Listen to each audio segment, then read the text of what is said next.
Item 3.1, deputations, petitions, presentations, and public meetings. And I understand the library is here to make a presentation. And we have the CEO of the library, Jackie Baudet. Jackie, you take the chair, please. And the floor is yours for the next 20 minutes. Okay. All right, sorry now. Good morning, everyone. Thank you very much for having us here and giving us the opportunity to speak with you today. The Library Board over the past 6 months or so has put together a presentation. What this presentation is, it's our vision on what we think a library, civic center can do as part of a community hub and can offer to the community, and how this vision aligns with Council's goal of developing a vibrant downtown core. So we really wanted you to see sort of what we were thinking over there, sort of where we came from.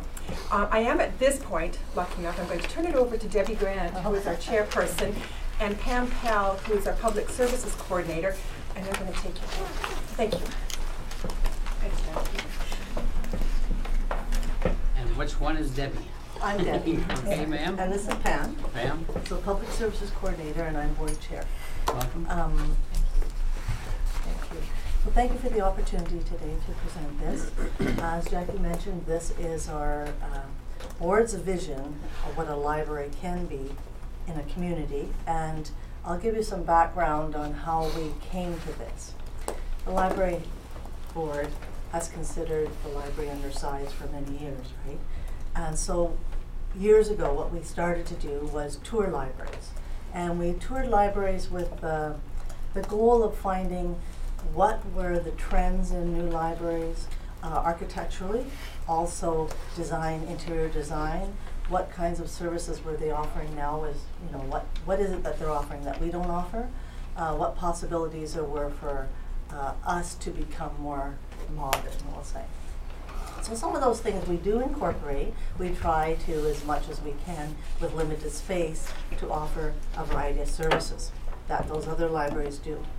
However, as time went on and when the talk of the community hub came into play, what we focused on when we were touring, so about 12 libraries in the last 2.5 years, what we focused on were libraries connected to other facilities, so community center, cultural center, arena, high school, elementary schools, what other facilities, and sometimes not connected but in proximity to, so in a hub.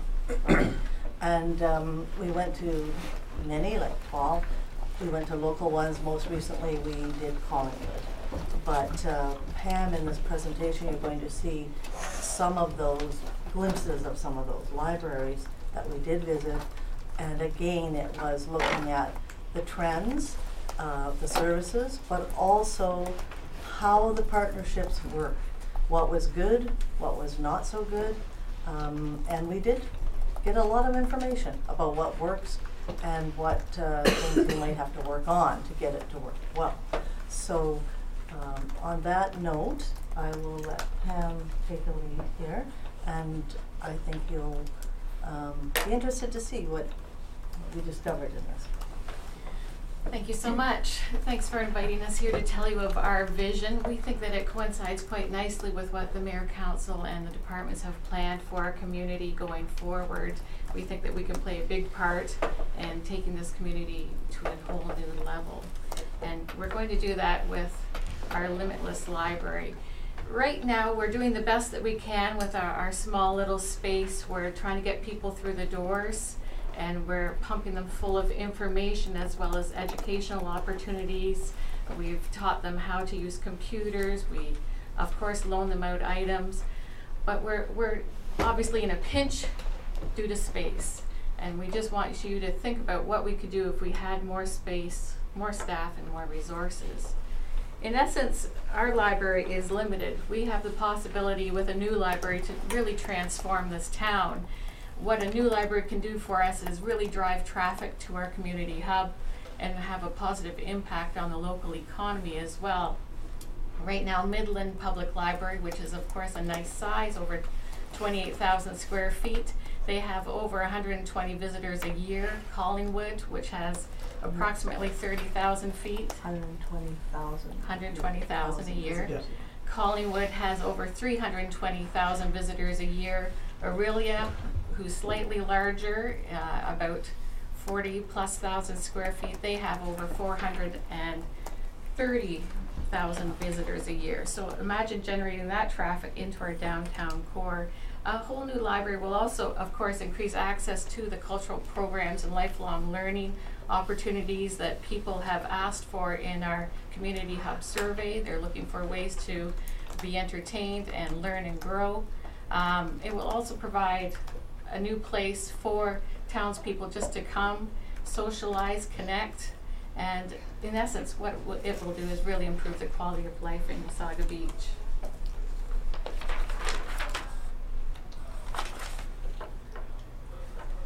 How do we know this? We know this because, as Debbie mentioned, we've done our homework. We've been to over a dozen libraries of all different sizes, most of them new builds, most of them in the realm of what we should be building when it comes to a population of our size. We've looked at how they best serve their communities, what works, what doesn't, and what the future holds for libraries. We've also looked at best practices in libraries, we've looked at standards, we've looked at guidelines, and we've looked at the Community Hub survey results as well as the stakeholder notes from the meetings. And what we've done is we've determined that there are 4 key areas that we could address with this brand new library. We want to look at collaborative spaces that will bring people together. We want to offer more lifelong learning opportunities, whether they're cultural or educational. We want to expand our services so that we can serve a community of a larger size, and we also want to pursue some partnerships where some magic can really happen. A common refrain in all of the information that we've got is that meeting spaces are necessary. We need more collaborative spaces where people can get together and learn and meet, and the organizations can have their meetings as well as other sorts of talks. So in our new library, one of the main things we're looking for is a general conference room, a large room that can be divided into smaller rooms. Right now we have a small boardroom. We've had last year 633 uses from 66 different groups. It's a very busy place. If we can divide up multiple rooms of that size, we could easily keep them packed and going and offer, of course, clubs, opportunities to meet. We especially need these rooms for our social service providers. We find a lot of them are looking for inexpensive space where they can help members of our community. As far as meeting rooms are concerned, not just large rooms, we need small rooms in our new library. Small rooms where people can study, where small business owners or entrepreneurs can meet for business, make some deals, use our technology. Of course, social services. We have a number of people come in to meet their clients, whether it's child welfare, whether it's fostering. We need these little spaces where they can meet, as well as a nice larger space maybe that can hold 12 people for business type meetings. Learning spaces are a second big focus of the new library. I was just in a discussion with the CEOs from Vancouver, Calgary, Edmonton, Ottawa, Mississauga. They're all building brand new libraries, tremendous central libraries, huge dollars. But when they talk about their spaces, they're getting excited not about the books, they're getting excited about the learning spaces that these new libraries can offer. And there's nothing preventing us from doing the same thing. We're looking at creating a maker space. This is a messy room full of storage, toys, tools. This is a room where kids can learn about science and technology. This is a room where people can learn new skills, perhaps woodworking, sewing, the kind of room that we can set up for any occasion to help people just try something new. We're also looking at building a digital lab that's full of media, music equipment, recording studios, all the new technology. If the library doesn't have access to this technology, who is? And where do they get it in our community?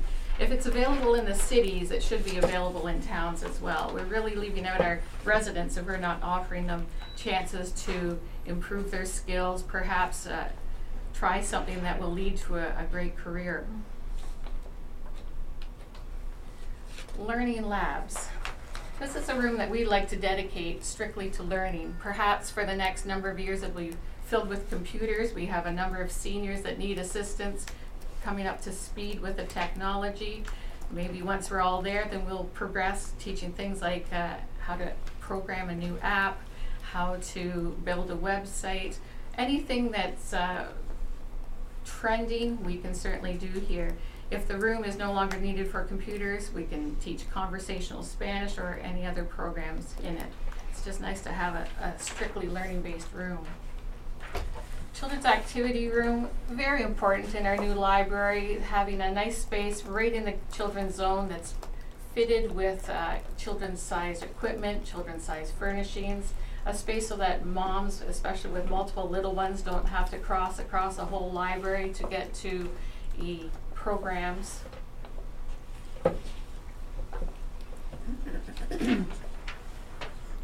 Of course, if we're going to grow the library, we need to expand our services, and this will be the only time I'm going to talk about books with you. If we're going to grow potentially to 27,000 population, which is what the Simcoe estimate is, or if we're going to grow to 37,000 population, which is what our town planning department's estimate is, either or, we're going to have to grow the services that we provide inside the library. And that means a bigger, better collection. Right now, we are confined to a 2,000 square foot space for all of our items. So you can imagine how many we don't have. To serve a population of whether it's 37,000 or 27,000, obviously our items are going to have to grow. And the way we showcase them is going to have to be totally different. The trend in libraries is movable everything. So all those stacks in Scarborough, they move, so that we can change the space to suit what we need to do this year, next year, the following year. A key focus is also on merchandising, just like you enjoy in Indigo our chapters, making sure that people can find the items that they want. Libraries aren't boring places full of tombstone stacks anymore. A key for a library, which is also known as the community's living room, is seating. And we want to make sure that we have enough seating to suit the number of people in our population. Seating is highly important because people just like to come to the library. It's free, it's warm, it's safe, it's a place where they can connect with other people, connect to the Wi-Fi, find items to read. It is really the space for people of all ages just to be. And you can really see that. I don't have a picture here, but Halifax Public Library, the Central Branch, gorgeous building, all kinds of different seating, booth seating. The teens love comfortable seating, the seniors love fun seating for kids. It's just a nice place to be. A larger library, of course, needs to offer access to technology. And by this, I just mean this time, not the fancy technology like 3D printers and recording studios, just computers. The library is an equalizer. We make sure that people who do not have the funds to have their own computers, to have their own internet connection, to have anything like that, can get it here at the library. So, of course, a larger library means we're going to need more space, more units, and it's obviously important right now. That's what we want in our library, and that's just a basic library, but there's nothing that says we can't do more. In our community hub, the planning is showing that a cultural center might be ideal. Community services building might be ideal. We want you to think about using the library to umbrella all of these synergies. We want you to think about maybe making the library bigger, more interesting, maybe making it a discovery center or a brand new fancy civic building full of opportunities. There's nothing that says a library cannot be a cultural center. There are many libraries that have auditoriums in them. It's a more economical option than building a separate cultural center. Halifax Central Library has a fantastic Paul O'Regan Hall. I've been there. It's bright, it's sunny. The seats slide underneath the levels so that people can lounge in it when there isn't a performance. This center has over 400 uses per year right now, 100 about events, about 300 in programs every year. They say that it's busy all day long, and if it's not busy, the kids enjoy hanging out and people just enjoy meeting in that space. So it's a great option for a library. A library is an ideal place for an art gallery. Just up the road, Ellie Shore Memorial has their own gallery. They rotate the art on a frequent basis. I spoke with the Wasaga artist group. They would enjoy having the new space with some storage. Not only would they like to showcase their items that they create, they'd also like to work in the space, which would be fantastic for visitors to the library to see artists and residents doing what they do. It's a fantastic opportunity. We think the library could be an education center as well. We right now are working with Georgian College. They are teaching programs in our current library in our boardroom, utilizing this space. They would be thrilled to have a dedicated room that they could use on a full-time basis to help our community residents upgrade their knowledge and skills. Youth Center, currently it sits under a different umbrella, but I think it makes sense to bring it under the library's realm, because when we build a larger library, we're going to be duplicating services. We're going to have the technology that teens want to use. We're going to have the collection that teens want to see. We're going to have an area full of fantastic seating as well as potentially gaming that teens will enjoy. Why not just bring the youth center into the library, have their own space, and customize it to suit them rather than having them try to customize an older bungalow. We think that it could be a real operational savings as well as give them something fantastic. The library could also be a children's center. The nursery school right now is housed in the Rexplex. They have a room that they certainly do appreciate. However, it has some real drawbacks for them, including it is not accessible. And we know how important that is in this day and age. So it's not accessible. It doesn't have a kitchen. They don't have their own washrooms. They don't have an office. They don't have storage. They don't have a proper entrance. It works for them, but they could do better. They could do more if they had an ideal space that would be built to suit what they need. That means offering more children in our community opportunities to get ready for school, to give them a start. A new library would be a great place to showcase Wasaga Beach's heritage. Right now, it's stuffed in a closet-ish like room, no lighting, no access. We have some amazing things in there that nobody sees. We would love to bring it under the library umbrella. We'd love to digitize the collection so that we know what's in there and catalog it. We'd like to make it available for people to see all the time and access and just visit and enjoy. An active learning center. Now, you may not think that playtime is anything important, but we think it is. We think that it gives kids an opportunity to learn in all new ways. And we'd like to make you think about having an inside as well as outside play area in with our Discovery Center / library zone. Just imagine kids in an indoor play center with a programmer intact telling them all about pirates, pretending to be pirates, pretending to be in the jungle. It's a learning opportunity as well as a playing opportunity. And both of these things would be ideal, not just for residents, but visitors to our town.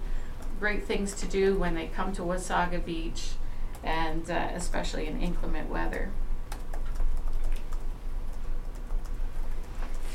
The Discovery Center has the opportunity to do so much more than just your normal library. We want you to think about it as a way to do many things in one building rather than look to find funds for multiple buildings. We think that the library as a Discovery Center will allow us to share resources and serve those stakeholders that we have spoken to, as well as attract visitors. This would be a phenomenal building with so many ways to get involved. We really see it transforming the community hub into a much more exciting place.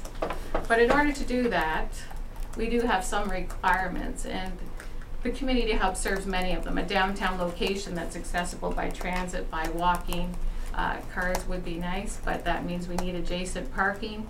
You'll see in the plan tonight presented that parking is a bit of an issue. We want you to make sure that we do have the parking we need. We need adjacent parking to the building, especially for seniors, especially for people with mobility issues, and for young families. You don't want to expect them to walk half a mile just to get into the library in the winter time. we want to make sure that we do have designated entrances, just not just for functionality, but to make sure that people view the library or Discovery Center as a real place, a grand entrance where they can know that they have arrived. But in order to accomplish all these things, space is what we need most. We've looked at the guidelines, we've looked at the standards, and the updated standards are 1 square foot per capita. So whether you decide to build for 27,000 people or whether you decide to build for 37,000 people, that is your option. But we're just asking that you give us 1 square foot per capita in order to put all of these amazing elements into the space. If you're looking at the Discovery Center concept, adding the auditorium, adding the youth center, then of course we would ask for some more space in order to achieve those things. But we're willing to work with you in order to get it right.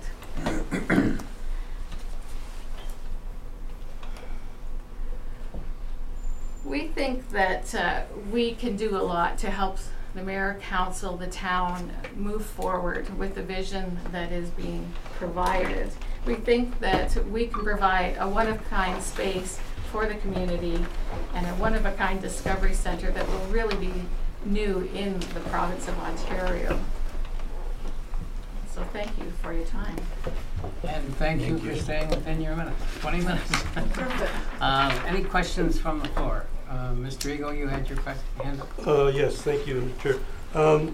Just we all know that we need a library battle. I mean, that's been talked about for years. Just a couple concerns that I have. When you talk about 1 per capita, 1 person per capita, do you realize the size of 37,000 square feet, how big that is? Yes. I mean, that's the size of 2.5 hockey rinks. That's pretty big. It is very big. And when I think of the community hub, anyways, my opinion, my vision of it, I think that in this case here, we'd probably be looking maybe at a standalone building adjoining to the community hub. The reason I say that is because lots of reasons, parking, and 37,000 square feet of the community hub would take up an awful lot of space there.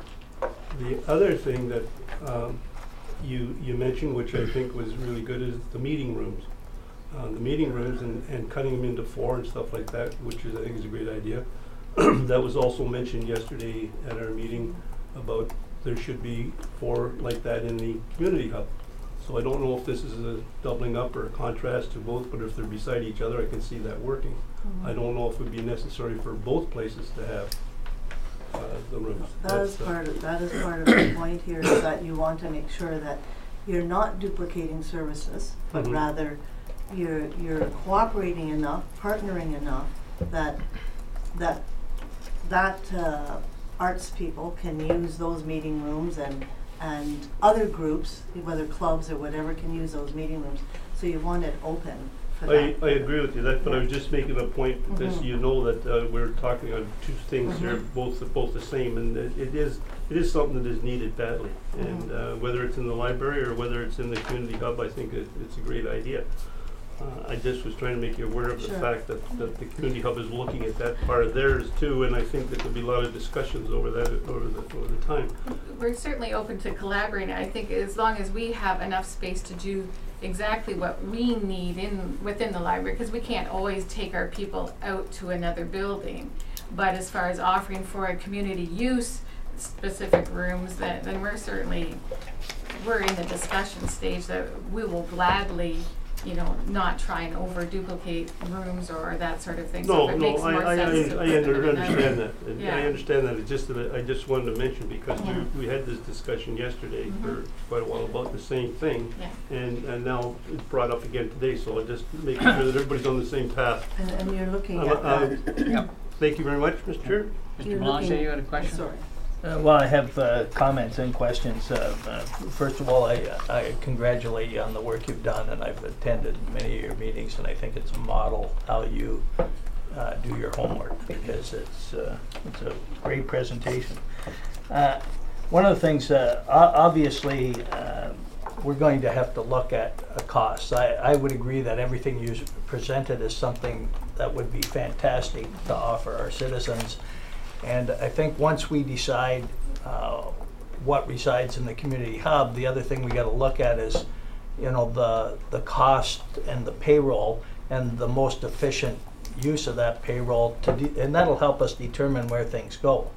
You know, whether it's you know, 10 steps over into a next building that can be utilized, or whether it's within the library. These are fantastic things. But one of the things that I felt was really important is that we may not be in a position to do everything we want to do on the initial build because of cost. And that was very evident. Like when we did this library, by the time it was built, I was told we were already had eclipsed the space, and no question you're very restricted. But we may have the ability in building some flexibility that there could be commercial or retail space adjacent or even within the library with the intent to eventually convert that over. So it becomes a little more complex how you plan that space, but the reality is it could have space that we would use for some of the things, you know, 5 or 6 years down the road or less, but in the meantime there might be an opportunity to generate revenue to make the build possible initially. Really fantastic, and I would say my daughter's in Halifax. She's a master librarian, and she's not working in the library right now, but they have become community hubs in themselves, and the programming is unbelievable, and how they enhance our residents' lives is a fantastic opportunity. So again, I just congratulate you. Great job. Thank you, Councillor. Mr. Mayor. Thank you, Mr. Chair, through you to the folks in the library. Excellent presentation, ladies. I read through this again last evening, and you know, it's shocking. I think if I was to go out and speak to folks in the community and ask them how many people visited our library in a year, they'd come nowhere close to the number that actually visit our library in a year, or any library for that matter. When I looked at the report and seen 1 foot per capita, I thought to myself, holy smokes, that's a lot of space. But as you go through your presentation here today, you did such a phenomenal job. I see it now. I see it very clearly. And what I really like is that you folks have certainly grasped the idea of having more things to offer under one roof, and the economies of scale in that. And I'm a big believer in building for the future, not building for yesterday. And so although 37,000 square feet is a big ask, I see it today, and I think it's great. And so I look forward to, as we go through this process, working closely with the library and the different groups to ensure that we do what is best for our community, and I think the library will be a big part of that. So thank you. Thank you, Mr. Mayor. Madam Deputy Mayor. Thank you. Great presentation. My concern is I don't want to see us cram a library down in the Main Street area or the hub and not have it meet the needs. So for now, as well as into the future. You've obviously met with staff and consultants. Do you have the confidence that they are hearing what you're saying and that that's what will be presented to us? Well, that's a good question. I thought it was. In terms of when you say we met with staff and consultants, you mean with people who are now involved with the... I'm assuming our planning department, any consultants that are working on the hub? Jackie has been attending some of those meetings, and she has passed along some information, yes. And I would say that we're not really seeing at this point in time, in terms of size, the ask or the desire, what we would like to see for the community. We are seeing about a 20,000 square foot, and I'm not saying that's not peanuts. I mean, considering that we're in 4,500, you know, it's got to look somewhat better, doesn't it? But it depends on what you want that library to offer. It depends on how many services, who are you partnering with. So if you're providing a basic library and our most recent visit was to Collingwood. So that's a good comparable because town size, you know, they built 3 floors, 10,000 on each floor. The upper floor was meeting rooms, which the library manages and receives funds for, and some town offices. The other 2 levels are 20,000 square feet then, and they are strictly library. It's a lovely building. They do not incorporate some of the new trends that libraries are offering. So while it's a nice conservative type of library, it's very traditional. It does not have the things that are trending in libraries now. So it really does depend on what you want to offer as to what space is going to be allotted. You can think of more than one level, you know, although when you do think of more than one level, as with Collingwood, you've got additional cost, you've got additional, what do they call that? Back of the house space.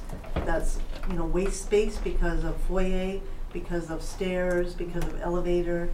And every library we went to, without exception, they did not have the storage that they required. Right. So if they had built a basement with that Collingwood library, perhaps that would have solved some of that. But that was one of the issues. Okay, and I guess my point to Mhm. asking that question is, Mhm. I think before it gets too far into the process Sure. and we have consultants and people drawing up libraries and things like that, I think council needs to have a discussion as to what do we want to see in this library. Otherwise, we're going to end up too far down the road and a picture of something that doesn't meet the needs now and into the future. So it's just a comment. The Thanks. current plan that you will see tonight, if you're attending the public meeting for the community hub, has the library spaced at 16,000 square feet plus 4,000 for unassignable space. That does not excite us because that does not meet our vision. We have talked to them about potentially doing more. They have added a cultural element that maybe for down the road. We're saying maybe include that cultural element now and give us the space in order to do that. So, And I guess that's my point. We have consultants and staff kind of giving something smaller than what, you know, you're telling us that we need, and council needs to get involved, I think. At the end of the day, it'll be council making those decisions. Yeah. Sooner than Councillor later. Smith? Thank you. I think that my question was answered. I really appreciate the presentation. It's really exciting, and I know with the Age-Friendly Committee and some of the others, the archives, we've been looking for space for that. And I think between the community hub and what you're offering, that all of that could be accommodated, whether it's with the arena and other pieces, or whether it's for the library. I think you've nailed it right on the head, all what I've heard attending meetings. I was concerned about the square footage, but I thought about levels, and you discussed that, so that's answered my question as well. Then you don't need as big a footprint if you're obviously doing levels. So, if you want to comment. Thank you. Councillor Bray? Thank you. So as a member of the library board, I've seen the work that's gone into this presentation. It's fabulous. I think it was a really well done. Certainly the tour of the libraries was eye-opening. I know Councillor Ego has encouraged others to visit arenas before we look to build an arena, sometimes actually seeing what other people have done. We really can learn from those best practices, and it's a shame to make the same mistake somebody else might have made, because nobody ever seems to get it right the first time. Thank you, ladies. Thank you very much for your presentations. I have a motion presented by, moved by Mayor Smith, seconded by Councillor Belanger, reading, resolved that the Community Service Section of Coordinating Committee received the Wasaga Beach Public Library Board new library building statement of requirement for information. Any further questions on that? If not, I'll call the vote. All those in favor? Recorded vote, I'm sorry. Thank you, Mr. Chair. Having heard the question, I'll call for the vote. Councillor Belanger? In favor? Excuse me, point of order. Did we get that report? Yes, Yes. it's in your agenda package.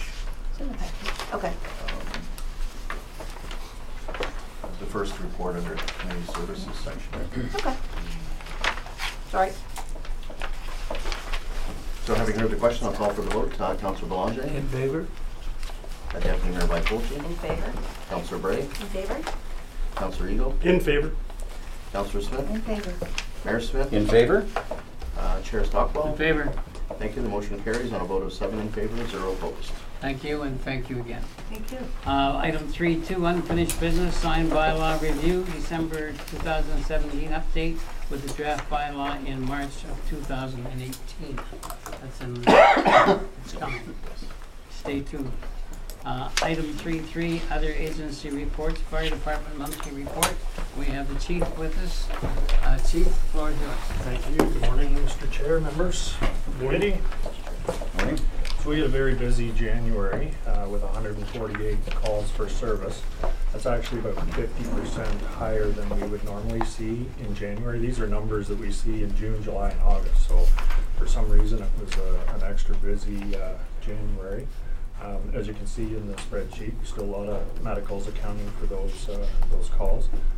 Notably, we did have a structure fire on January 17th on Lions Court. That was a total loss. That fire was really going when we got there. There was no chance to save that one. There was nobody home at the time. Police were involved with the investigation. We did have a fire marshal investigator, wasn't assigned but lived nearby and actually came by and worked with the deputy on the investigation, but it was unable to, they were unable to determine a cause. Point of origin was in the front living room of the home, but it wasn't suspicious once everybody was interviewed and everything. So we did have another VSA patient that was saved by firefighters using our defib. That seems to be becoming more and more regular.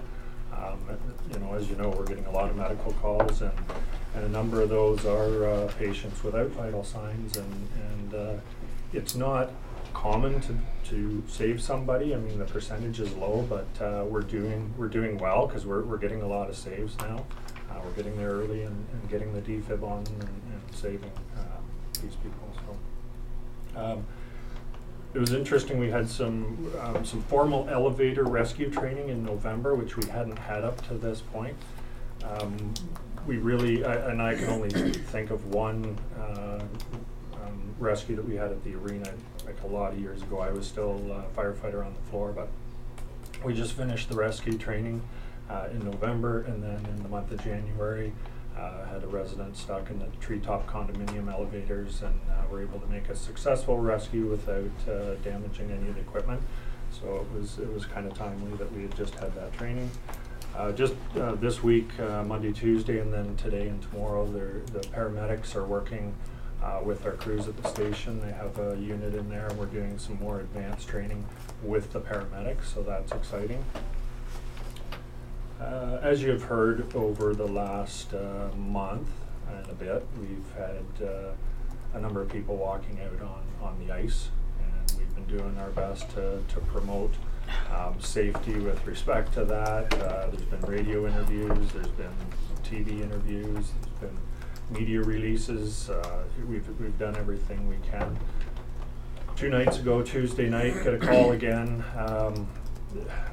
The person was so far out they weren't even sure that it was a person out there, so I got a call at home actually and sent the crew down, and they walked out and met this gentleman who was on his way in, but he had been out and was actually, he told us that he was walking on the floating ice, so he'd made it past the solid ice, and then there's the floating ice, and he walked on that for a while, so it's frustrating. It's no different than smoke alarms. I'm sure you've heard the number of fire deaths that have occurred this year. It's out the roof, and it's to do with a lot of them are smoke alarms that are either absent or not working. So it's just public education. We do our best, but the CAO and I had a brief conversation about maybe looking at some signage in the winter months that goes up, just to notify people that they should be walking out on that ice. So we'll work on that further. And that's it, Mr. Chair. Thank you. Any questions of the Chief? Mr. Mayor? Thank you, Mr. Chair. Good morning, Chief. With respect to the calls, I was surprised when I seen that number as well. Where's the largest increase? Is it in medical? Yes. Okay. Okay, and what about carbon monoxide? That seemed like a high number as well. Yeah, that number's a little bit elevated due to the snow load that we had, and then you get the plugged up vents from furnaces and so on, so that number's a little higher than that. I just want to point out, Mr. Chair, if I may, pardon me, how fortunate we are to have a full-time fire department. I personally had an experience just today in need of a fire department in another community, and I won't mention any names, and was not able to reach anyone by phone for the fire department. It was non-emergent, but they don't have a full-time fire department, with the exception, I think, chief and maybe 2 deputies, and was not able at 7 o'clock in the morning to reach anyone with respect to the fire department at all. And of course didn't want to call 911. So, you know, it just shows how fortunate we are in Wasaga Beach to have an excellent fire department that we do have with well-trained individuals, and know that someone is there 24 hours a day, 7 days a week, should we need them. So I just wanted to point that out. Thank you, Mr. Chair. Madam Deputy Mayor. Thank you, Mr. Chair. Chief, there was an incident in a town-owned building, Bananas, last August 2017, and I know the fire department was called in and then it was handed over to the OPP. Since they're not here, are you able to advise whether that's still an ongoing investigation? Yes, through you, Mr. Chair. So that is an ongoing investigation. I have touched base with the lead investigator probably 3 times since August when that incident happened, just to see if there's any further updates. Nothing really that I can share at this point, but it is an ongoing investigation and it's solely in the hands of the OPP. Thank you. Any further questions? If not, I have a resolution moved by Councillor Belanger, seconded by the Mayor. Resolved that the Community Service Section of Coordinating Committee does hereby receive the February 2018 Fire Department report for information, and that's a recorded vote. Thank you, Mr. Chair. Having heard the question, I'll call for the vote. Councillor Belanger. In favor? Deputy Mayor Byfolchi. In favor? Councillor Bray. In favor? Councillor Ego. In favor? Councillor Smith. In favor. Mayor Smith. In favor? Chair Stockwell. In favor. Thank you. The motion carries on a vote of 7 in favor, 0 opposed. Thank you. Item 3.4, consent agenda. All items listed below will be approved by one resolution. There will be no separate discussion of these items unless a council member requests it, in which case the item will be removed from the consent resolution and considered immediately following adoption of the remaining consent agenda items. My understanding is that 2 items have been held. Item C3, Stonebridge Wasaga Beach Blues, and item 3.4.2, departmental accounts. And the balance is here. I have a motion moved by Councillor Belanger, seconded by Mayor Smith. Resolved that the Community Services Section of Coordinating Committee does hereby receive the February 8, 2018 consent agenda items 3.4 through to 3.4.3, and that the recommendations contained therein be adopted as amended. Thank you, Mr. Chair. Having heard the question, I'll call for the vote. Councillor Belanger. In favor? Deputy Mayor Byfolchi. In favor? Councillor Bray. In favor? Councillor Ego. In favor? Councillor Smith. In favor. Mayor Smith. In favor? Chair Stockwell. In favor. Thank you. The motion carries on a vote of 7 in favor, 0 opposed. And the 2 that have been held is item C3, Stonebridge Wasaga Beach Blues, and I think it was Councillor Eagle. Yes. Correct. Mhm. Floor is yours, sir. Thank you. Mr. Chair, I just had a couple of questions, and I wonder if I could direct my first question to special events. See Angela's here, if I could. Yep. Thank you.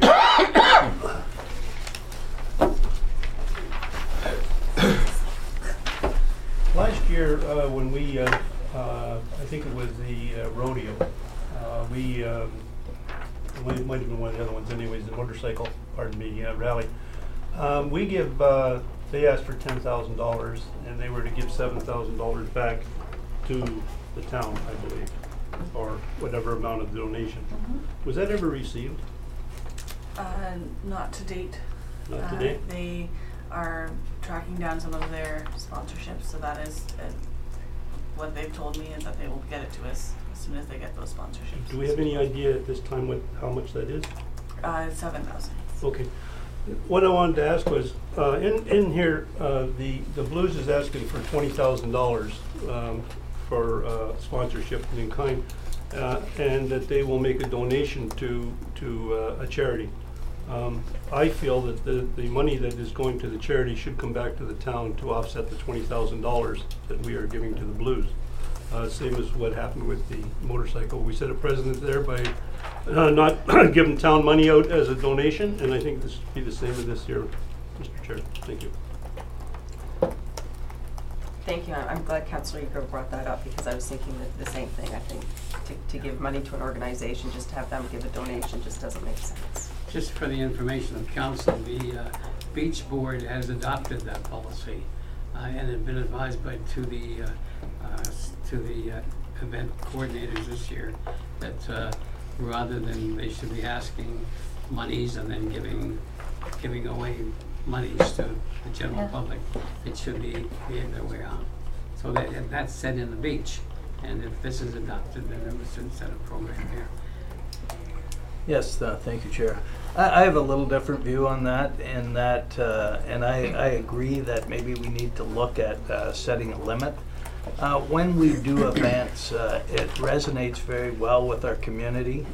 If there is a charitable element to it, it can help with attendance and participation. Many, in the case of the Blues Festival, they offer free booth space for charity and community organizations, where many of these other events they charge. So there is, and generally the portion is not related to the money that they collect for attendance or anything else. Like last year, the Tim Hortons truck came and they gave out free coffee and free drinks, and any money that was donated to charity related to that was donated to charity. So I would suggest that maybe we limit it and say that the organization could say that they would contribute up to $1,000 to a local charity, and that the rest comes back to the town. But I think it's very important to have a charitable connection with a lot of these events. Any further speakers? Councillor Bray? Yeah, I support Councillor Ego's suggestion there that we don't give town money away so that nonprofit groups can then give it back for a charitable receipt. There's other issues about room rentals that the town can help. I know they help some charities, they choose not to help other charities, and I think it's really important that we're consistent across the board. So if there's a policy at the beachfront, then I really think there should be a policy that this council follows too. Any further speakers? If not, I would ask the clerk to, do you have a resolution, sir? Or you're in the throes of drafting? Mr. Chair, I have the paper. So I need to have an understanding of what the motion is so that I can help draft it.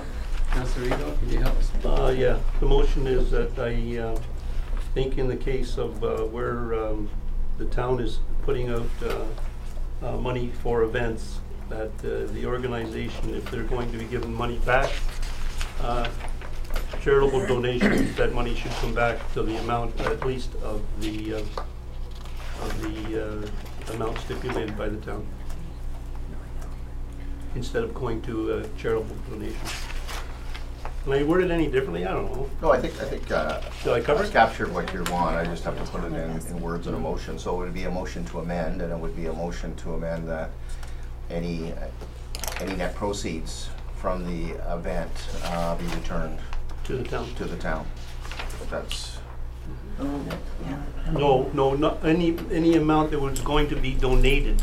okay. So any amount that was initially that Up was to that proposed to be amount. donated to a charitable organization be Back to the town. provided back to the town. Okay. So any amount intended to be donated to a charitable organization be provided to the town. Right.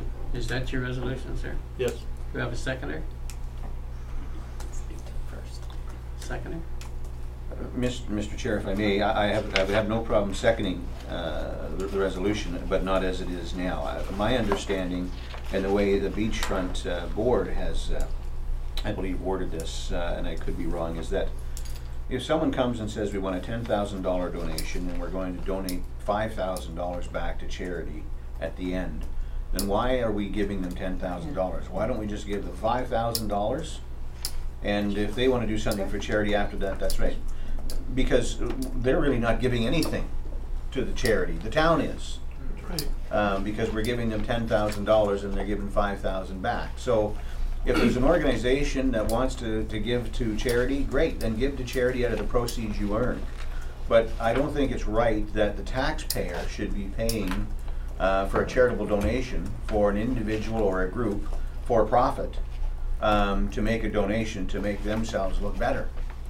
Well, I think that's what the That's what I was trying to say, the Mr. councillor Mayor. is trying to get on. What we have to do is capture that in words to put it into a motion. So if I may, Mr. Chair, my recommendation, a friendly amendment to Councillor Ego's motion would be that if a event coordinator should ask for a donation and is going to use a portion of their proceeds raised for charity, that we deduct that amount that they have committed to charity from what the town is going to provide them. Councillor Ego, you're I happy agree with that. That's what I was trying to So say. we'll take that as the motion properly moved and seconded. Now I've got it. First of all, there was, yes, sir. Yield to the, you have a question? Sorry, Mr. Chair, just a comment with respect to that.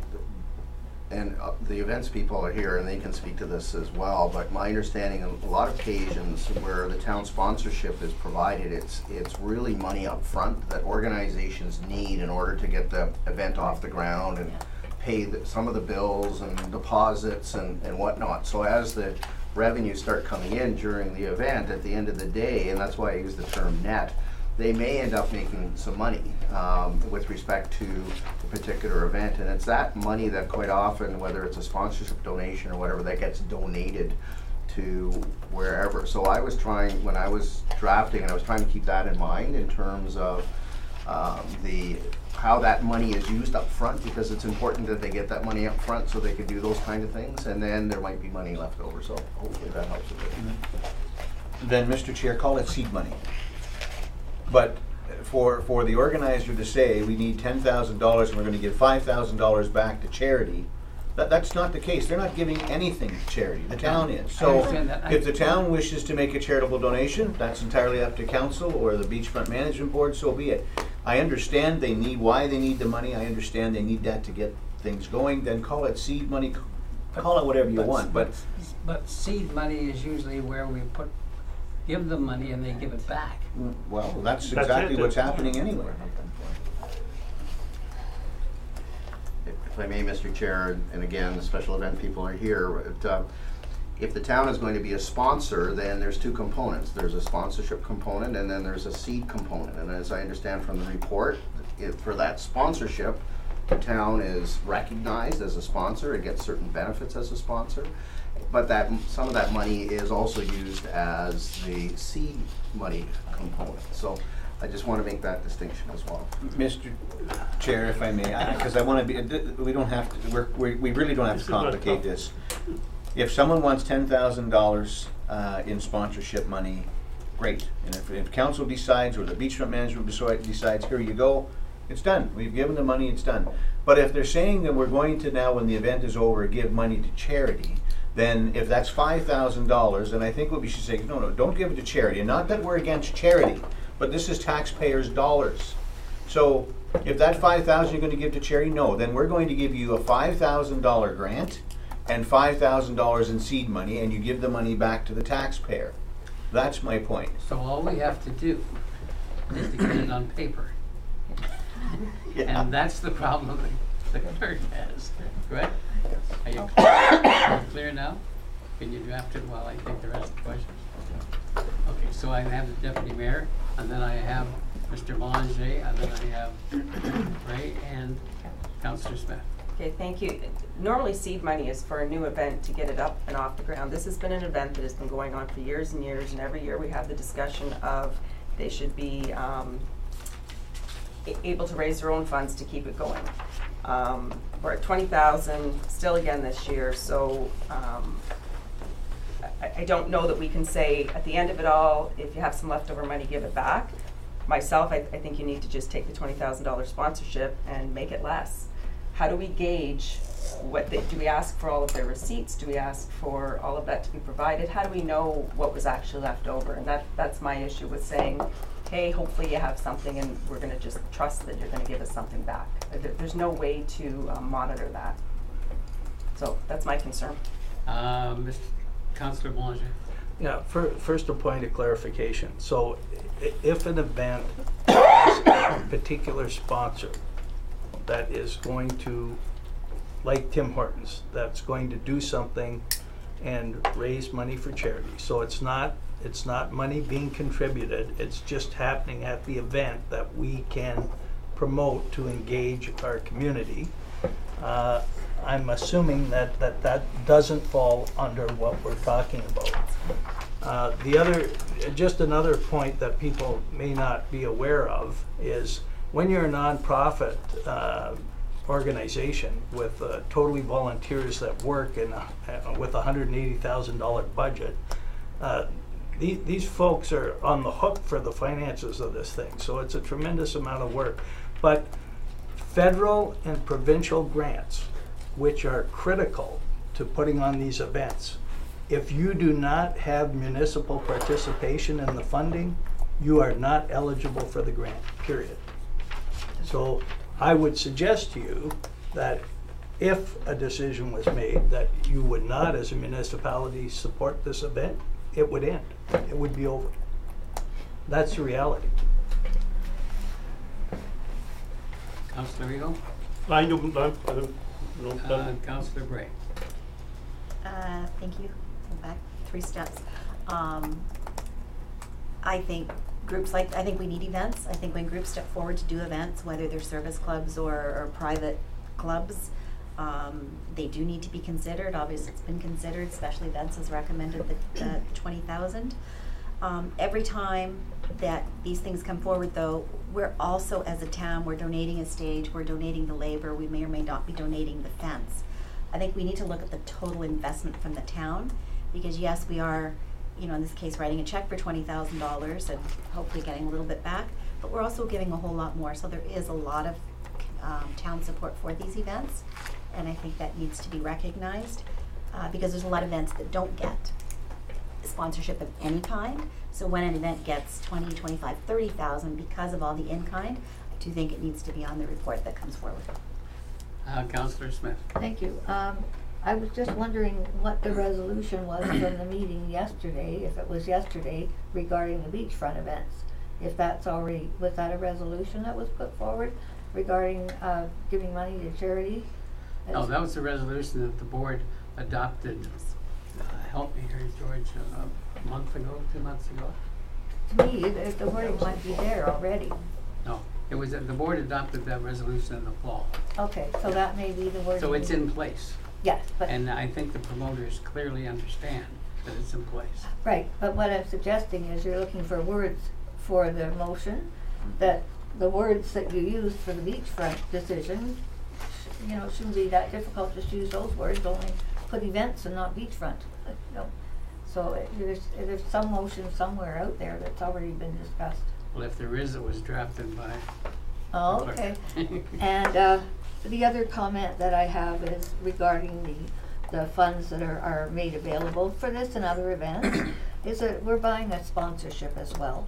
And that means that the event is going to be promoting, marketing Wasaga Beach. So there is a big, huge marketing component that needs to be recognized in that $20,000 that is going out for publicity and other things. Councillor, I don't get the feeling that anybody's opposed to the 20,000. It's a question of for them taking the 20,000 and then going through this exercise. Okay. That's the issue. Right. So I think that we're trying to get that on paper, and if you bear with us for a moment, we'll see how successful we are.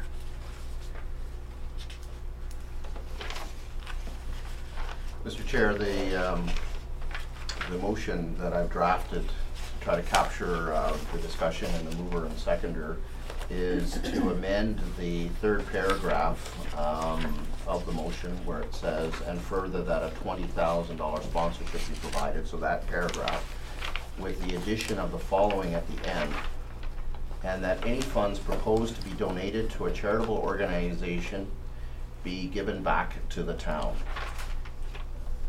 That's quite clear, I think. Mr. Eagle, are you? No, I'm fine.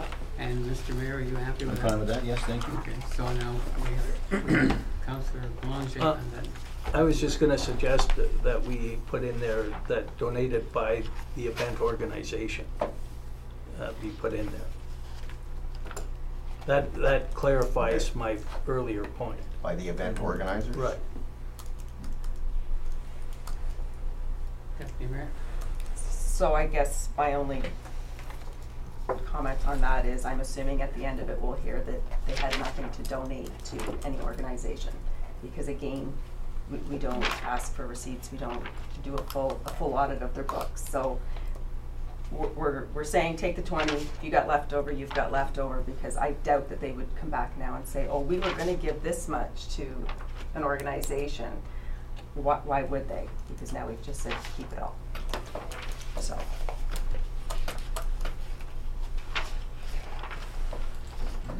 Excuse me, Mr. Chair. Excuse me, Mr. Chair. Oh, I'm sorry. If I may, thank you. Through you, a question to special events. So when these organizations that do annual events come forward each year, do they not submit some financials based on their previous year's? So they get we don't get the actual receipts, we get that budget that you see in the report. So that shows the 2017, list of last year's budget versus this year's budget. So it shows us what was left over or whether they're in the hole or? It should, yes. Okay. So this budget that's attached is 16 and 17, but we don't get the actual receipts. It's not an official audit, it's a document that they put together for us. Sure, okay. So, because I think the deputy mayor raises a good point. If the town is giving money to an organization at the end, and we give them 20,000 at the end of the year, they have, and I'm just using it, whatever numbers, 40,000 left over. They clearly didn't need our money, and so maybe we should be getting that back. Non-profits, I think we have to look at a little differently than for profit. For profit, for sure, if there's money, we should be maybe getting that back, and it's something I think, not for today, but for future discussion, I think needs to be had. But I think it's a good point, and I think that we need to have a discussion around that at some point in the not too distant future, Mr. Chair. This is a matter of interest. The motion that was moved at the beach board, and that's been passed on to the promoters. Is there any pushback on that? Not that I've seen so far. Okay. Thank you. Close? Thank you. I have a motion, I believe, moved by Councillor Ego, seconded by Mayor Smith. Be resolved that the recommendation now before coordinated committee pertaining to the Wasaga Beach Blues Fest be amended by adding the following at the end of the third paragraph of the motion, and that any funds proposed to be donated by the event organizers to a charitable organization be given back to the town. Any further questions, comments? If not, we call the vote, please. Thank you. Having heard the question, this is the amending motion. I'll call for the vote. Councillor Boulanger? In favor? Deputy Mayor Byfolchi? Opposed. Councillor Bray? In favor. Councillor Eagle? In favor. Councillor Smith? In favor. Mayor Smith? In favor? Chair Stockwell? In favor. Thank you. The motion carries on a vote of 6 in favor and 1 opposed. Thank you. Item 3.4.2, departmental accounts. Mr. Chair, you now have the motion as amended. Oh, I know. Thank you, Mr. Clerk. We now have the motion as amended. So, would you call the vote, sir? Call the vote, you are going to vote. There's a mover and seconder, so. Yeah, moved by Councillor Smith and seconded by Mayor Smith. You want me to read it? Please.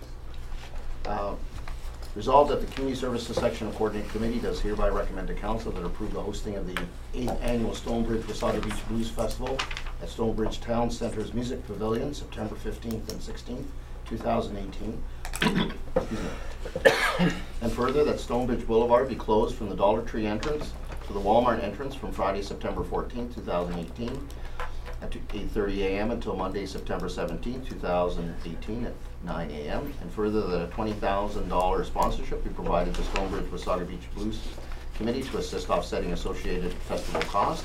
And further, that the town's SL 100 stage, large event tent, and six 10 by 10 tents be provided as an in-kind sponsorship as amended. I'll vote. Having heard the question, I'll call for the vote. Councillor Belanger. In favor? Deputy Mayor Byfolchi. Opposed. Councillor Bray. In favor? Councillor Eagle. In favor? Councillor Smith. In favor. Mayor Smith. In favor? Chair Stockwell. In favor. Thank you. The motion carries on a vote of 6 in favor and 1 opposed. Okay, thank you. Moving to item 3.4.2, departmental accounts. I believe that was held by Mr. Belanger. Councillor Belanger. Thank you, Chair. Yes, I just saw an account in the check register, number 9987. I didn't do all the zeros in front, for $4,222.81 for R&R speakers.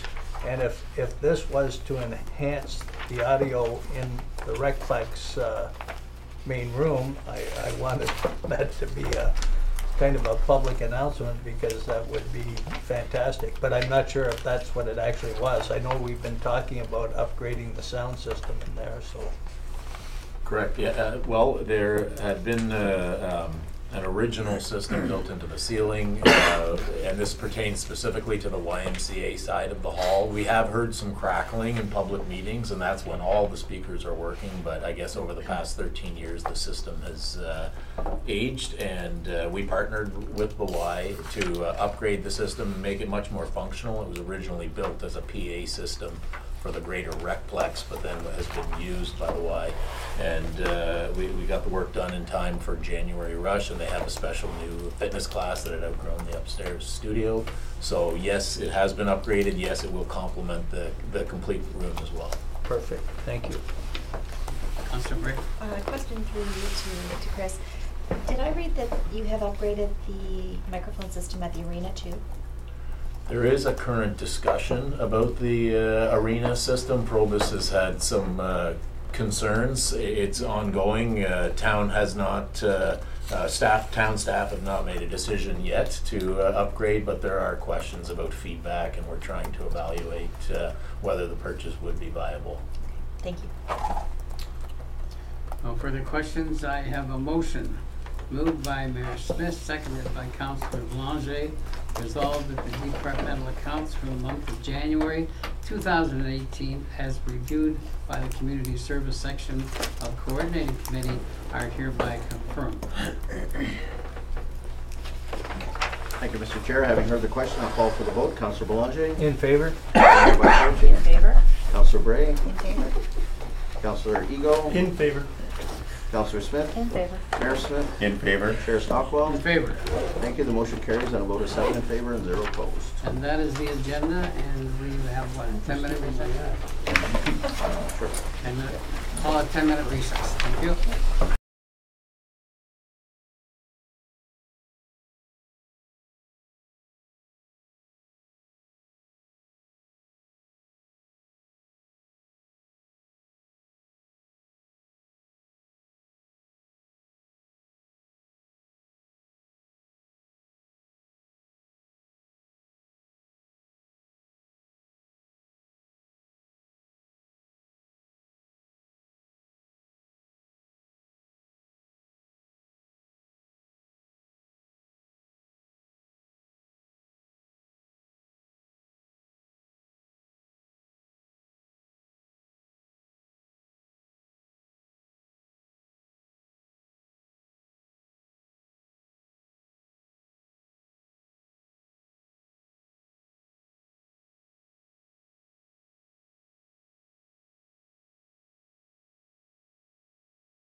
Coordinated committee back to order. This is the Public Works section. We have no deputations, petitions, or presentations. Unfinished business, I believe Kevin wanted to speak to the Community Transportation Grant Program. Yeah, just briefly, Madam Chair. So just further to the previous meeting where we indicated we are going to have discussions with the Red Cross to try and advance a partnership through the CP grant program. We did meet with some of the local representatives in Barrie this week and explained the opportunity that exists and provided them with the information in terms of what some of our challenges are now and what opportunities there are, and then how this funding program would help complement both of our needs, I think. And so I've provided them with as much information as I could. I have another conference call tomorrow with one of the directors to try and advance that commitment. And I know right now they don't provide that service for many municipalities, so I think they're limited to maybe 4 or 5 where they provide that specialized transit kind of enhancement service over and above their core business. They didn't say no, but in terms of right now they're looking at the model they do provide, and so I don't know if we'll be able to accommodate a 5-year pilot or a 5-year commitment, but certainly a 2 or 3 year just to advance this is in everyone's benefit. And so I think they'll be more receptive to that, and then over the course of the 2 years, there's certainly other models that we'll explore. But we do have another conference call tomorrow, and then we've got a lot of work to do to get that grant be completed before the end of the month. Yes. Okay, thank you for that update. Is there any questions for Kevin? Councillor Boulanger? Thank you. Kevin, I'm not familiar with the details of the grant, but does it have to be like with a nonprofit? Like, for instance, I know there's legislation where cab companies are going to, as part of their licensing, is going to have a vehicle for this specialized transportation. Is there any opportunity to partner with them, that it gets done earlier, and that I know they're for profit, but I'm just wondering if there's any opportunity to look at that? Yeah, there's conditions tied to the grant program, and I believe that is an opportunity. You need to be a transportation service provider, and in terms of the actual specifics, I don't have with me right now, Councillor. But in terms of why we've kind of leaned towards Red Cross is because they have the experience, the training, the capacity, the dispatch capacity, and the accessible vehicles available right now. I know certainly that some of the companies in town, or the one maybe company in town, does not have an accessible cab. But as we move forward, a lot of the infrastructure is in place to complement the Red Cross Avenue, but that is something that certainly will be part of, I think, the results that will be presented with the transit study, hopefully over the next month or 2. Thank you, Chair. Well, just the question is, my understanding today, though, is the Red Cross only provides that service for medical type appointments. So like if someone is somewhat isolated or has some mobility issues and wanted to go to Walmart once a week, that today the Red Cross, that's not an option. Certainly the priority is medical in its current form, right. But again, through the agreement and how the structure is in the neighboring community, they expand on that, and they have resources to provide. Not just, certainly medical is still the primary, but there's medical, there's social, there's employment, there's other enhancements, and that's what we're looking for, is to provide that flexibility through kind of an on-demand but a share ride type system. But certainly I think now is their true core business is medical. Not to say, and I don't want to speak for them, but I'm sure if there was an opportunity for them to bring someone to Walmart and it was part of that shared ride program, they may do that. So, thank you. Councillor Stockton? No, just to comment on that, I know that the Red Cross does a lot for the cancer people that are getting treatments. In regards to shopping and what have you, they will go out of their way to pick someone up and take them to do their shopping and arrange that. Nothing to, primarily it's medical appointments, but they expand it. Okay, thank you. Did you have something else? Oh, I think that's good. And in terms of next steps, again, once we get hopefully we get some commitment, and we'll work together to complete that application. Like I said, the funding available is upwards of maximum $500,000 over the course of 5 years, so we will certainly apply for as much as we can, because some of the systems that you've seen, these types of contracts can run almost $160,000 just to operate, and then there's capital in the accessible vehicles that you supply as well. So, but truly needed in the community. So we're hopeful we can get some funding to advance that. Okay, thanks for the update. Sorry, not yet. I just wanted to do the pecuniary interest. I missed it at the beginning of the meeting, so I just wanted to say I do have a pecuniary interest check number 22261 for $757.10 as it pertains to a family member. If anybody else has anything during the meeting, please declare it at that time.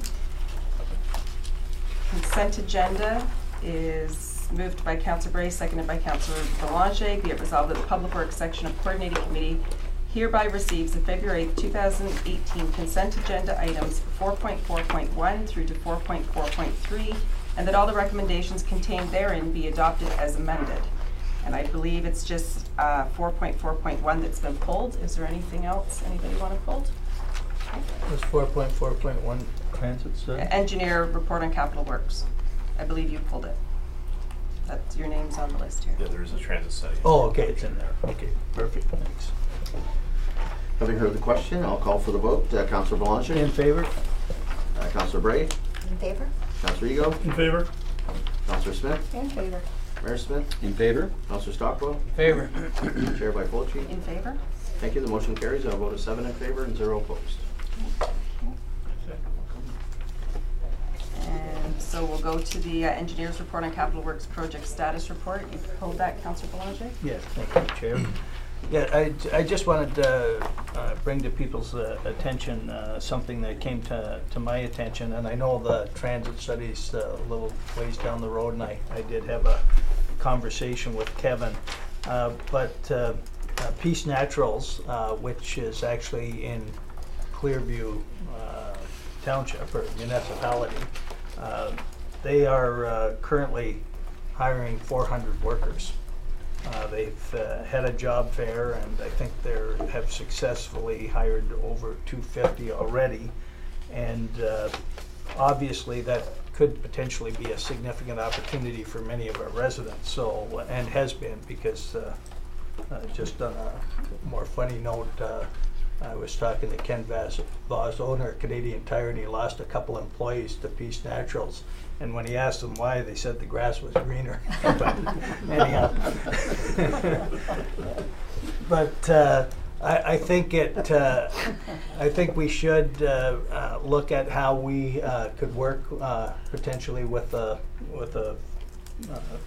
partner municipality and ensure that we're providing some kind of service, and it could be a private solution, it could be a public solution, but no question there's probably going to be people that do not have vehicles where this could be a good opportunity for them, and they're going to have a dependable way to get to and from work. So that was my only comment. Okay, thank you for that. And you know, Kevin does work. We do work with Clearview already on things, and I'm sure the owner of the company would also want to see his employees get there. So that, you know, hopefully they would want to be involved as well.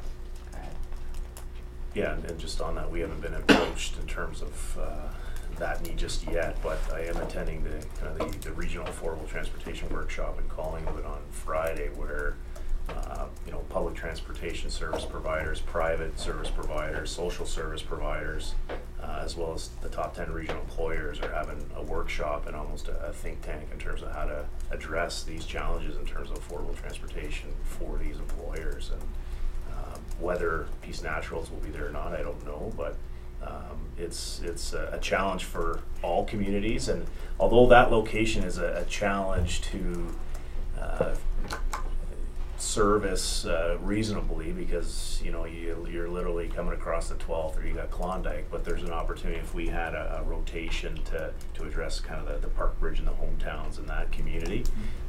But there's always, you know, opportunities. It's just a function of cost, really. But that's right. So yeah, and that's why I'd like to see perhaps the employer would want to kick in on that. So Go ahead. Yeah, just a further comment, thank you, Chair, is that how I came upon this, I was into Career Solutions for another reason, and they were in the hiring process. I was able to speak to a contact from Peace Naturals, and they had raised the concern that they have, and certainly, you know, we indicated, I said that I would mention it at council, and that I would talk to our Director of Public Works, and that certainly they should be involved in the solution as well. So, Okay, thank you. Nothing more. It's moved by Councillor Boulanger, seconded by Councillor Bray. Be it resolved that the Public Works Section of Coordinating Committee does hereby receive the February 8, 2018 Engineers Capital Works Project Status Report for information.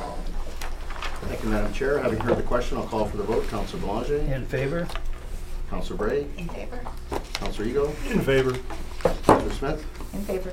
Mayor Smith? In favor? Councillor Stockwell? In favor. Chair by Fulci? In favor?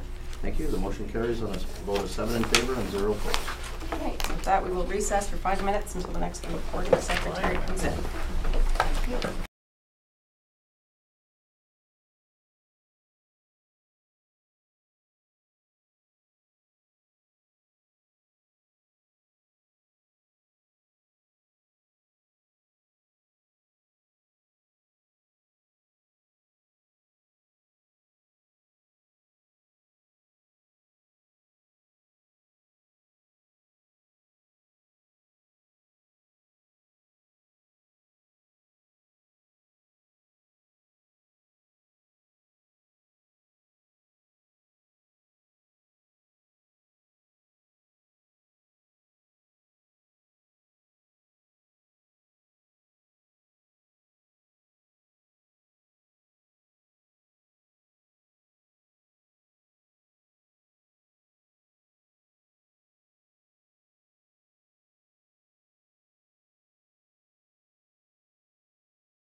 Everyone, we will call back to order, and this will be the Development Services section of the Coordinated Committee meeting.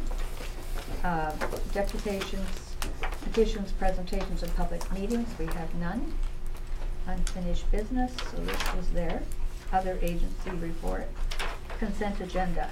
There has been one poll, and that is for 5.4.1A, official plan amendments. Councillor Belanger and the mayor. So if there's anything else that anyone wants to pull, that's the only one that I have right now. So we need the first motion is to resolve that the Development Services section of Coordinated Committee hereby receives the February 8th, 2018 consent agenda items 5.1 through 5.4.3, and then all of the recommendations contained therein be adopted as amended. That's not amended. And that's moved by Councillor Belanger, seconded by Councillor Ego. Thank you, Madam Chair. I haven't heard the question. I'll call for the vote. Councillor Belanger. In favor? Deputy Mayor Byfolchi. In favor? Councillor Bray. In favor? Councillor Ego. In favor.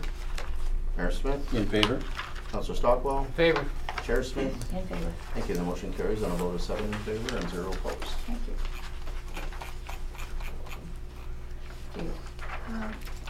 Okay, so we'll deal with the official plan amendment report. And that, as I said, is Councillor Belanger and the mayor. So Mayor Smith, I'll give you the opportunity to go first.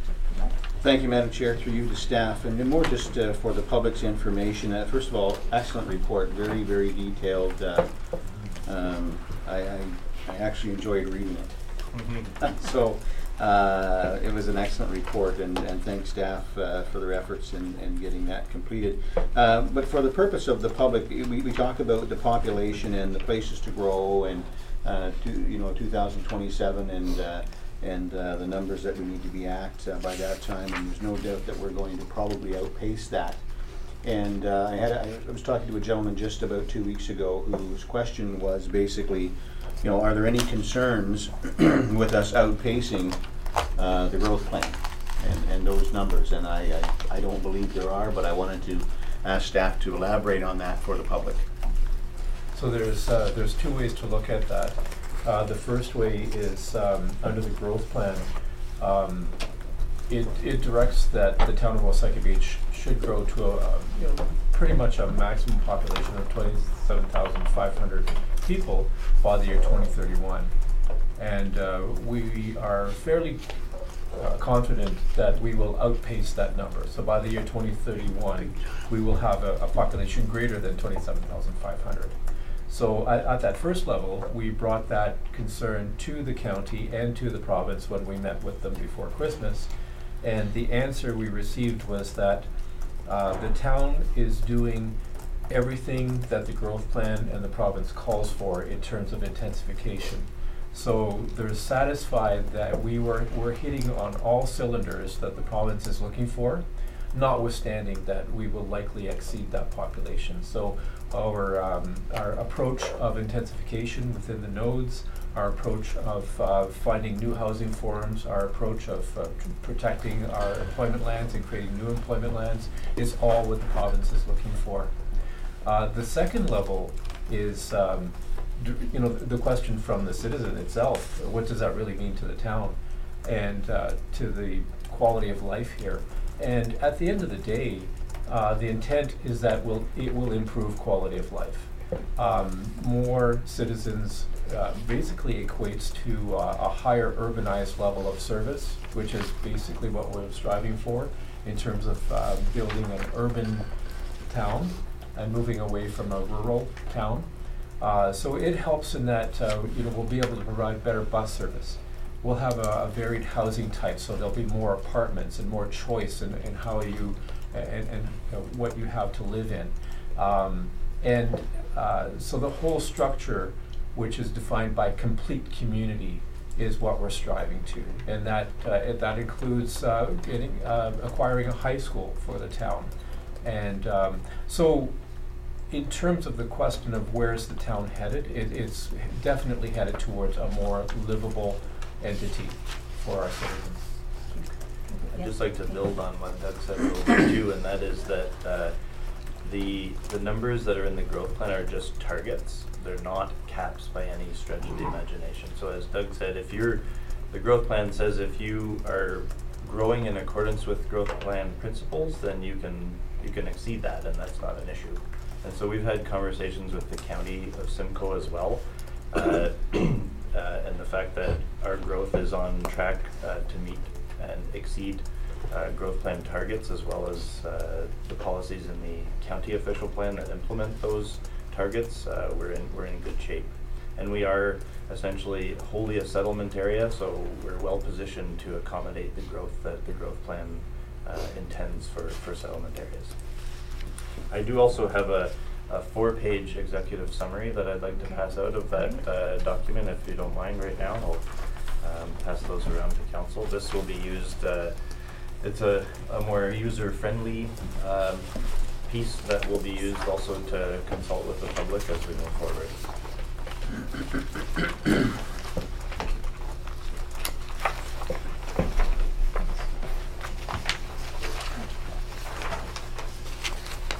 Councillor Blanchard, I believe, next.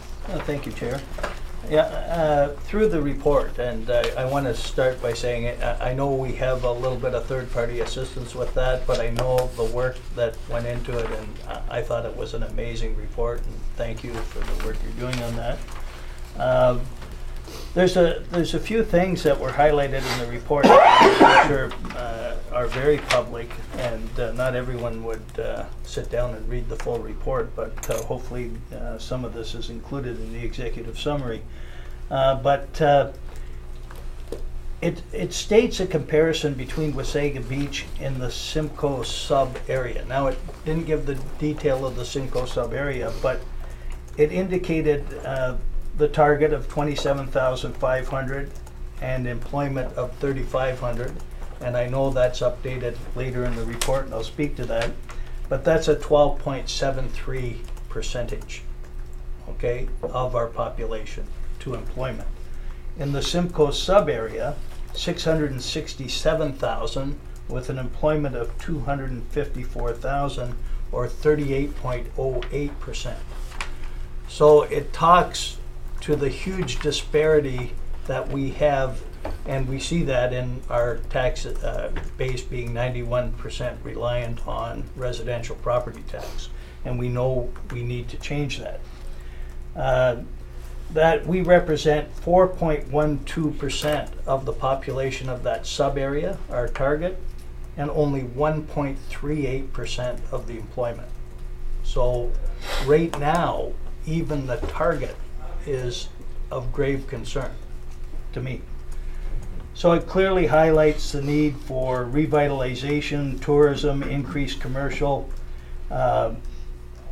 Hopefully we can reduce the amount of economic benefit that flows out of our town.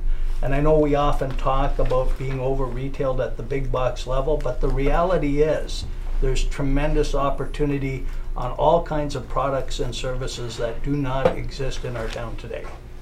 And that's what we need to focus on. We definitely need to work, and I had a conversation with our CAO and provided the reasons why we did not pursue earlier becoming a primary settlement area. But after attending the Simcoe County workshop recently, I think we need to pursue that. We need to become a identified primary settlement area. There's certainly areas that are primary already that we know that we will outpace in growth. And so that's something that needs to be a focus. It's also important to note that the projections you gave us were 82% employment that is directly related to population.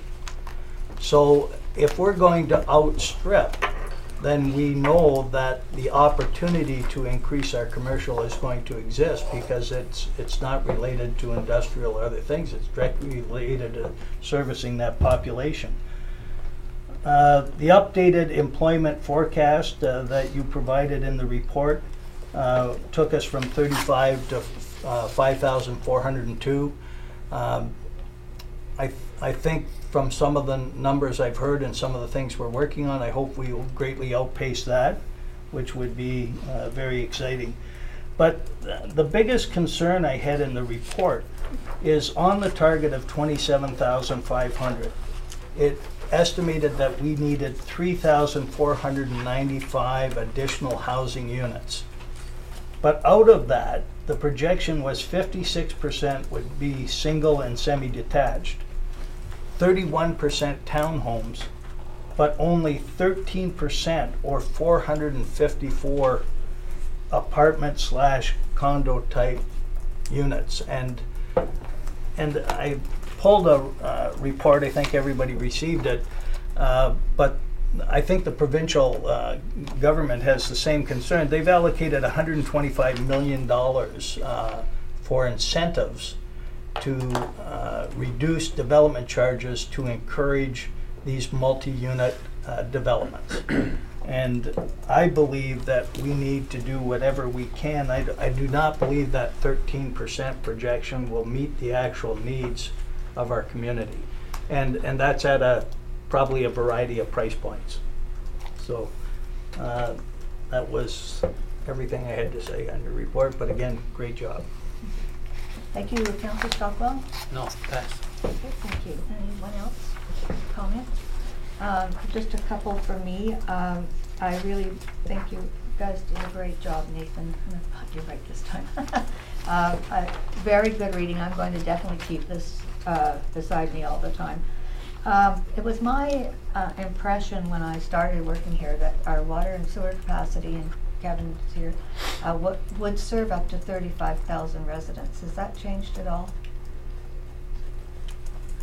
And that was part of the reason for our growth, and I was using that in marketing all the time. That yeah, no, I don't know a specific number, Councillor. I know it's over 30, but yes, certainly there's current capacity, and we plan for growth and development to accommodate that. So from the planning perspective, we look at annually, where we stand in terms of performance and capacity. So as you start to creep towards 75–80%, then you have plans in place to undertake the EAs, the designs, and then implement those expansions. So you're ready in advance of that growth. So we're well positioned for that, and we continue to plan for that reality. Thank you very much for that. And I just wanted to just comment briefly to Doug that I was looking through the accommodation study with regards to our rental properties, the winter issues, and I see that's in the report. It was buried somewhere down near the end, but I just wanted to make sure, certainly for people that are listening or watching, that if you can confirm that is in fact in part of the OP, and that you're moving ahead as far as looking at that issue. Thank you, Madam Chair. And in fact, it is very much a front and center issue. Beyond the 99 units that we're looking to achieve through the county project, they should be ready for occupancy in the spring of 2019. We are looking at other policy factors to encourage rental, both market rental and affordable rental within the town. And there are a number of different ways we are doing this. We've had recent meetings with developers who are actually interested in doing multi-level development. So we're trying to work them into the nodes that we're designing into the official plan. So there's a lot of work that's happening that seems to dovetail with the policy, creation of policy, and the market desire right now. So there's that, and then there are other aspects of the policies where we're looking at inclusionary zoning, so that every development has some element of affordable housing built into it. And there are different factors. So the province has created some legislation. It is not yet fully in force, but and we're just waiting for that to happen. But in some way, shape, or form, we intend to build that into the official plan policies as well. And we have a very strong relationship with the county in terms of affordable housing And so we met yesterday with the county, and we were working on different ways to actually go from, we work at the policy level, but how can we treat this at the individual level as well? What's our responsibility as a municipality at that level? So there is quite a bit of work on the affordable housing and just having a variety of housing in Wasaga Beach that's currently underway. So will you, further to that, will you be looking into the rental units that were the hotel accommodations and motels are providing right now? Is that part of this plan? Yes, it is. Okay, that's a question that I had, so thank you. Yes, Councillor. Through you to Mr. Heron, the small houses or small, whatever we want to call them, small homes. Tiny homes, thank you. At Roma last week, we heard that there was provincial legislation basically prohibiting, because there are restrictions on doorway sizes and different things that go into a house that almost prohibit the municipality allowing tiny homes. Is that something we think we can work around, or is the province at this point not allowing tiny home development, so it's not yet an issue that affects the community? The tiny home trend has really not presented itself in Wasaga Beach yet. We've had some inquiries at the planning department for tiny homes.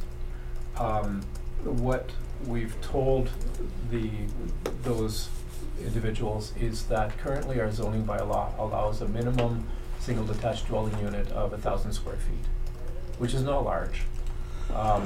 But the tiny home movement, they're looking for smaller than that. And it would require a rezoning or committee of adjustment based on the current town zoning criteria. But there are larger issues than that, and we've been looking at it, but not in a great depth, because it hasn't really been a big drive in Wasaga Beach.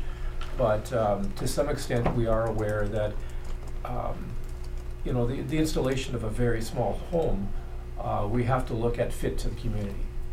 And we've been, that's been an issue at different levels in Wasaga Beach over the past decade. And it started with consent to sever. So typically, consent was 50 feet, down from 100 to a 50-footer, so a division of lots that way. But we've had requests for much smaller lots than that. So as of, I think it was about 8 years ago, we installed policies into the official plan that said consents to sever have to take into consideration fit to the neighborhood. So the tiny homes, it's a difficulty in that fit to the neighborhood is difficult. So how do we do that? And at a very, very high thought level, just in principle, we're thinking, well, do we create neighborhoods with tiny homes, which in itself causes some issues. The other thing we've looked into is that the tiny homes process, there are instances where tiny homes users will dive in with both feet, and after a year realize that living in such a small space is really intangible, and then they're out. So is it a long-term type of land use, or is it a short-term? Is it here to stay? The principle is good. It's all about efficiency, and it's all about small footprint. But the application is where there is it really hasn't shaken itself out yet. So in whole, we haven't seen a lot of demand for it in Wasaga Beach. We've had some inquiries, but nobody's actually built them yet. Thank you. Councillor Blanc. Yes, thank you, Chair. Just a question on that is that now a tiny home on a pad is different than a tiny home on a movable trailer. So when we talk about a tiny home neighborhood, we could be talking about rezoning for some type of trailer park that gives you a lot more flexibility about the concern you just talked about. If they dive in with 2 feet and whatever, it's now it's a rolling home and it can go away. But has there been any consideration for that? It's kind of a one step up from a trailer, I guess. Again, there's 2 levels to that answer, and Councillor Bree referenced the provincial requirements. And then there's local requirements as well. So on the one hand, there really has been no demand for it in Wasaga Beach, so there hasn't been a requirement for us to look into it in depth. There are current zoning bylaws that do not allow long-term habitation of a movable trailer. And the rationale for that is that we don't want people living in their trailers in their backyards, and where does the sewage and septic go, and use of water and things like that. And so the tiny homes on movable platforms is basically the same product. So it's simply not allowed because, and this is where we lend itself to provincial requirements, where's the hookup to the permanent sewer system? Where's the hookup to the permanent water system? And this comes out of Walkerton. So, you know, fit to current safety standards is difficult with the tiny homes. So, again, the principle is good of a small footprint on the ecosystem of the earth, but the application of it becomes difficult. We do have some trailer parks in town, and there are like park model trailers. But at the end of the day, the footprint of a park model trailer is probably closer to 1,000 square feet than the tiny home concept. So at this point, there really hasn't been a large drive in Wasaga Beach for a tiny home. There's been inquiries. The actual application of it against our zoning bylaw, whether it's on the edge of town or in a built-up area, really has not been tested. But we can anticipate that all of these aspects will come into play when it does get tested. Councillor Blanchard. Thank you. Just one further comment, and that would be that I believe that there could be a number of things that result in significant redevelopment in our town over the next 5 to 7 years that could possibly displace population that are in some of the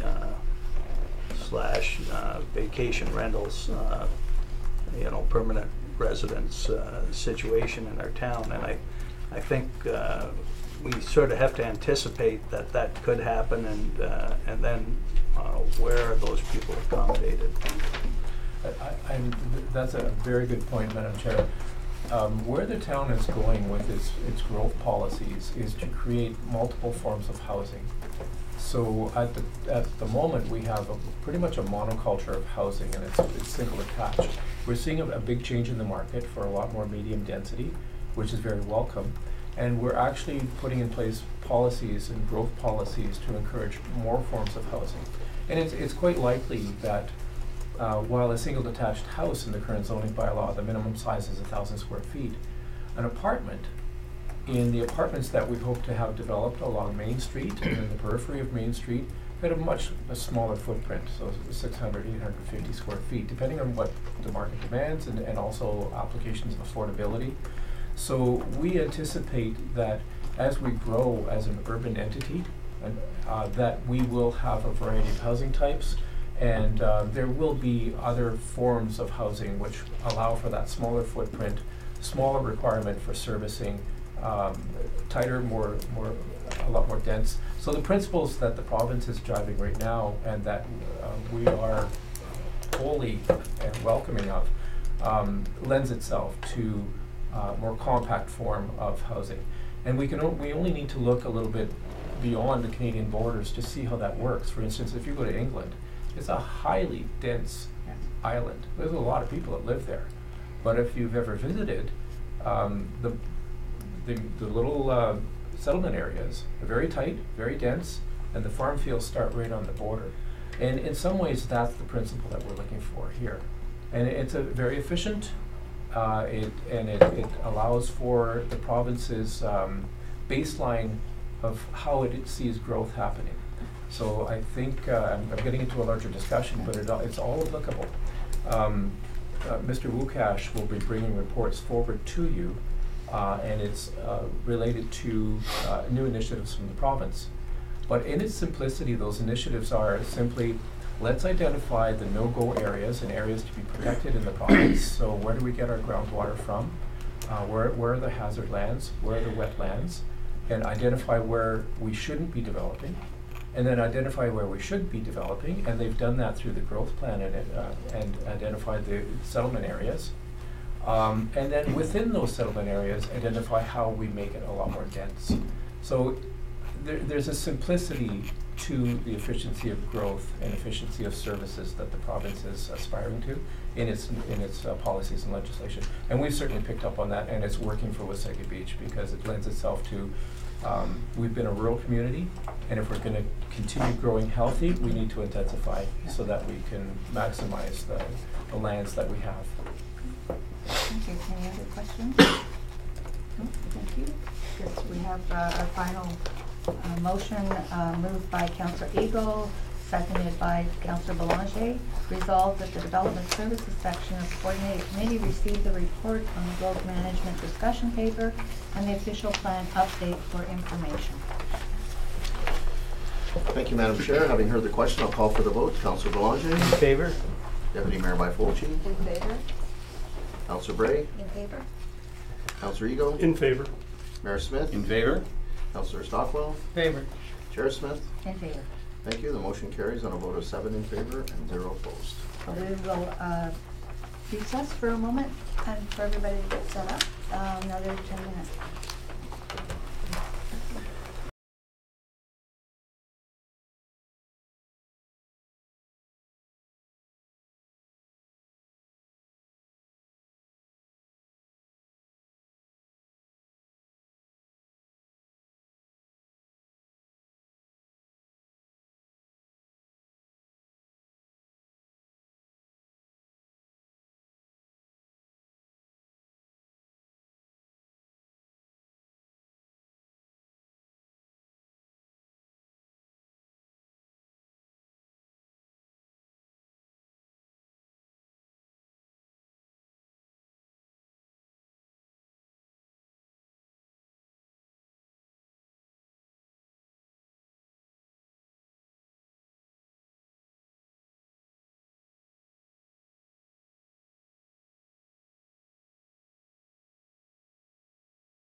Call this meeting back to order.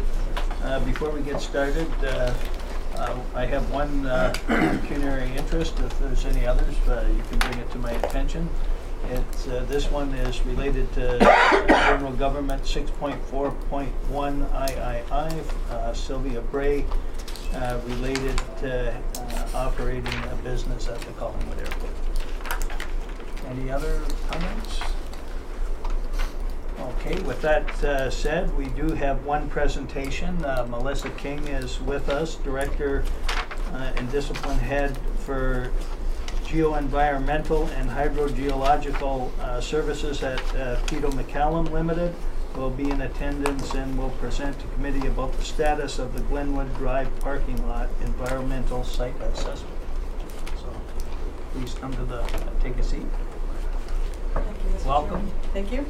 Thanks. Sure. If I could just maybe do a brief introduction and some background probably would help. Okay, perfect. Thank you. Mr. Chairman.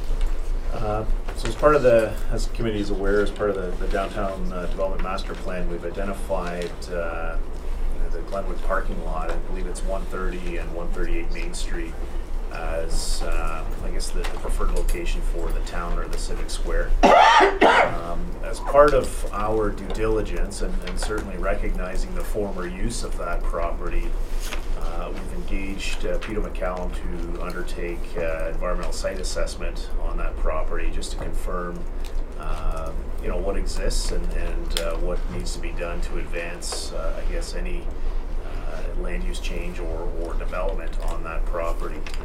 As most of you are probably aware, it used to be a former gas station, and there was not an environmental site assessment done on that when the town acquired the property in the mid-90s, I believe.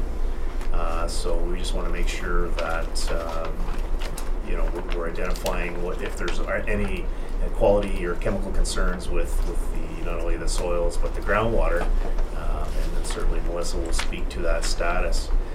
Following the information heard today, staff will bring forward a report to the next committee outlining kind of our recommendations in terms of next steps, but for all intents and purposes, the presentation today was just to kind of go through the process, communicate what the findings were, and kind of what the next steps will be. So hopefully that's Cole's nose version. Yeah, it is. Thank you. Sure. Go ahead, Melissa. So if I may, I'll just give a little bit of a background, just so everybody's familiar with what the environmental site assessment process is. It typically starts with what we call a Phase 1 ESA, which is basically a site history review of a property. So previous owners, previous occupants, land uses. We look at aerial photographs, title search, street directories, things like that. And then the purpose of the Phase 1 ESA is to construct a history of the property with respect to the potential for subsurface contamination, so soil and groundwater impacts. Sometimes buildings are included, but in this case there's no building, so we're just looking at soil and groundwater issues. So from the Phase 1 ESA, we identified, as Kevin has mentioned, previous uses that were cause for concern. So the former gasoline service station, there used to be a tavern on site, there used to be a couple residential dwellings. Those things also have potential for contamination if the dwellings had fuel tanks as a heating source, or during demolition, was the demolition rubble left in place? A lot of times we get some contaminants associated with that. So those, and then just general fill within the parking lot were identified as potential concerns. And out of that Phase 1 ESA report, we recommended a Phase 2 ESA, which is the next step, where we actually go in and do intrusive sampling and testing. So that's the big difference between the Phase 1 and the Phase 2. The Phase 1 is more of a site walkthrough and a records review, whereas the Phase 2 we're actually drilling boreholes, obtaining soil samples, putting in monitoring wells, which is what you see sticking out of the ground, obtaining water samples, and then sending those for chemical testing. So in this case here, when we get our results of chemical testing back from the lab, we look at the future land use. So in this case, it's going to be a town square, which according to the regulation is considered a parkland, or because it's an open, it's a public use. So for our definition, and keeping in mind that zoning is different in some cases than the regulation land use definition. So in this case, it would be And because you're changing from what used to be a gas station and tavern, which is in a commercial use, you're changing to something more sensitive. That's triggering what we call the record of site condition process. So these studies are required as part of that. So we get the results from the phase 2. We find there's contamination in the soil and groundwater on the site. And that's what these drawings are here, and I'll go through those. Actually, we can go through them right now. So we've identified soil and groundwater contamination. The first drawing is, so in the bottom right corner is drawing 2-1. That just shows current conditions and locations of potential sources of contamination, or areas of potential environmental concern is the actual term for it. The second drawing, which is 2-4, shows the location of where we did test pits as well, which is an excavator or backhoe to dig test pits. It's also the location of where we did boreholes and installed monitoring wells. And I'll just back up for 1 second. Because we didn't have decommissioning records from that gas station, we did what's called a geophysical survey, and that's just a scan of the property to make sure the tanks are not still there, because we don't want to drill through the tank. So we did that first, and that's the purpose of the test pits. So in some cases we found something in the ground, we weren't sure what it was, so we had to investigate that with a test pit. There are no tanks, so they were removed when the gas station was decommissioned. And we didn't find any tanks associated with any of the former buildings. So this drawing shows our test pits and borehole locations. As you can see, the focus is on the gas station. Those are typically the more, I guess, higher offenders with respect to the type of uses that we see here. So that was the program. In this drawing, 2-4, also these little boxes, the green boxes that you see, those are just showing you what we found at that location. And what the contamination is. So, for example, the top left, in the area of the former tavern, you have what's called trichloroethylene, which is a degreaser. So that, we found it there. We also found it near the south central part of the parking lot. And then in the area of the gas station, we found some hydrocarbons, which is expected. So that's the soil. And then if you go to drawing 2-5, which is the next one, that shows the water, the results in the water. So as you can see, similar contamination in the water. The northwest corner near the former tavern, we have hydrocarbons in the water. Near the gas station, there's hydrocarbons in the water. So again, pretty typical of this type of land use, or what we would expect. And then the last drawing is just information. It just shows us some groundwater contours. So just confirming the direction of groundwater flow is towards the bay. So the next step in the process would be, now that we know there's contamination, we have to delineate it. So we have to figure out how much is there. So the next step would be to do more boreholes and monitoring wells with some more chemical testing to get a sense of the size of this problem. So how deep is the soil impacted? How extensive is the issue on site? And that's also needed in order to file the record of site condition that I mentioned earlier. The Ministry of the Environment requires that the contamination be delineated. And then once it's delineated, which would be our next step, then we can come up with a remedial action plan. So how we want to manage the contamination, whether it be something in situ, so we treat it on site. There's things you can inject into the ground. There's oxidants and bacteria and things like that. So that's one option. The second option would be to go in and physically remove it. We called it a dig and dump. So you physically dig out the soil, take it to a landfill, put clean fill back. And then the third option is called a risk assessment, which is where we don't rely on the Ministry of the Environment numbers, which we are for this study. We create our own site-specific criteria. And that takes into consideration use of the site, physical and hydrogeological setting, plants, vegetation, all those kind of things that are here. And so for example, we have in the groundwater, one location, we have 1,300 parts per million of gas. Well, the ministry says no, you're only allowed 150. So what the risk assessment does is it may say, you know what, we can prove to you that 1300 is okay. We're not harming human health or the environment. So we do the science and the modeling to say we can come up with a higher number, which is 2000, showing that that's still protected.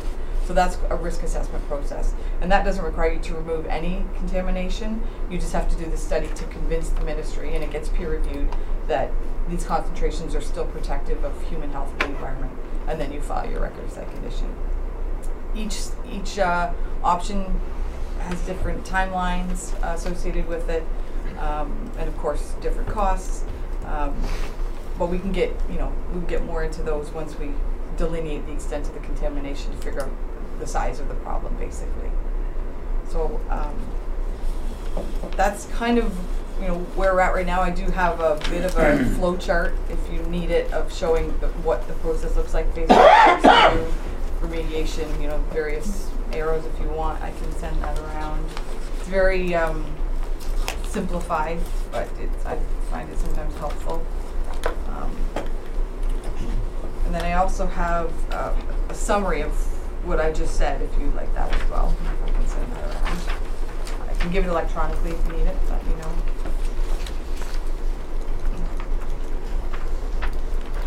So all in all, this is typical of this type of land use, but we still have to deal with it in order to change the use to parkland, to town square.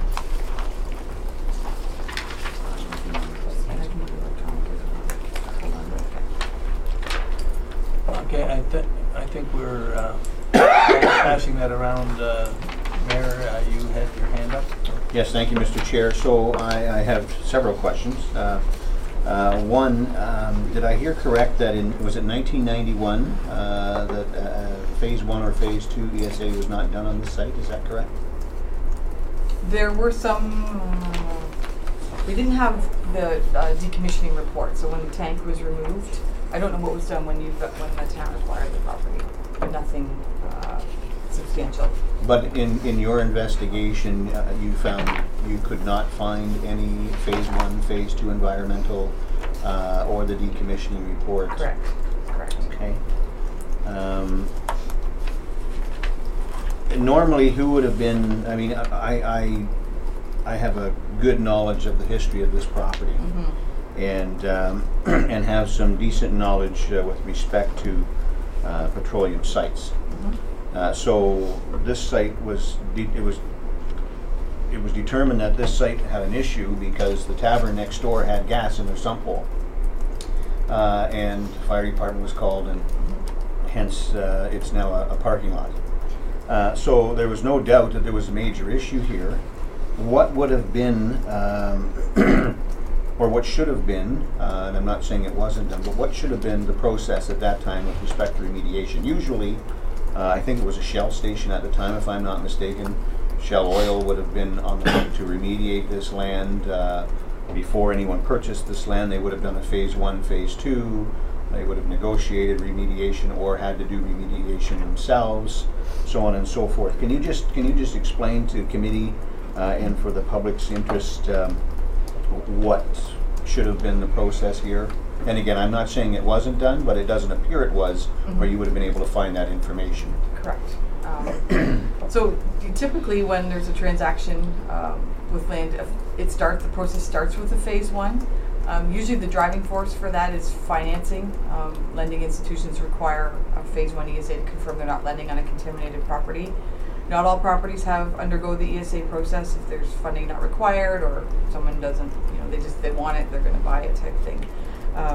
So typically the process would be do a phase 1. If you find any potential issues, then you do a phase 2. So very similar to what was done here. So in essence, the same process would have happened. And then at the time, usually, if there is contamination found and you can pinpoint the owner, there may be some negotiations in price or cleanup costs and things like that. So, so this process is typical during a transaction for sure. And if I may, Mr. Chair, so I guess the question that we need to get an answer to is if the town purchased this land, where's the phase 1 and phase 2? Because this was in again, I want to confirm, was it 1991? I'm not sure, I'll have to get back, I'm not sure. I think it was late 90s, mid to late 90s. Yeah, it was 1999. 1999. Okay, well, in 1999, we absolutely should have known that this is a situation, if it's an ex-gas station, and no doubt we would have been aware that there was a major issue there. In buying this land, we should have made sure this was done. So I think we need to investigate to see if it was done. If it was, great. Where's that phase 1, phase 2, and the decommissioning report? And if it wasn't, why the heck not? Because now it's ours, and it's ours to deal with. And the last question, I have many more, Mr. Chair, but I'll save them for a later date as we get more information, is the amount of contamination that you see here, and maybe you can or can't answer this question, Melissa, but is this an amount of contamination that you would say is something that can be solved as we move forward through a hydrocarbon barrier situation, or do you think this is going to need some major remediation before we can move forward? For the record, a hydrocarbon barrier is basically a membrane that goes under the foundation of the building, between the ground and the building, so is that any of that contamination can't get into the building. So I'm just looking at the concentrations that were found in the soil, and they're not overly high. You know, we're talking in some cases it's within the same order of magnitude. So this, from what we found so far, now we could find higher concentrations during delineation. But this seems to be a fairly low level contamination. The concentrations aren't terribly high.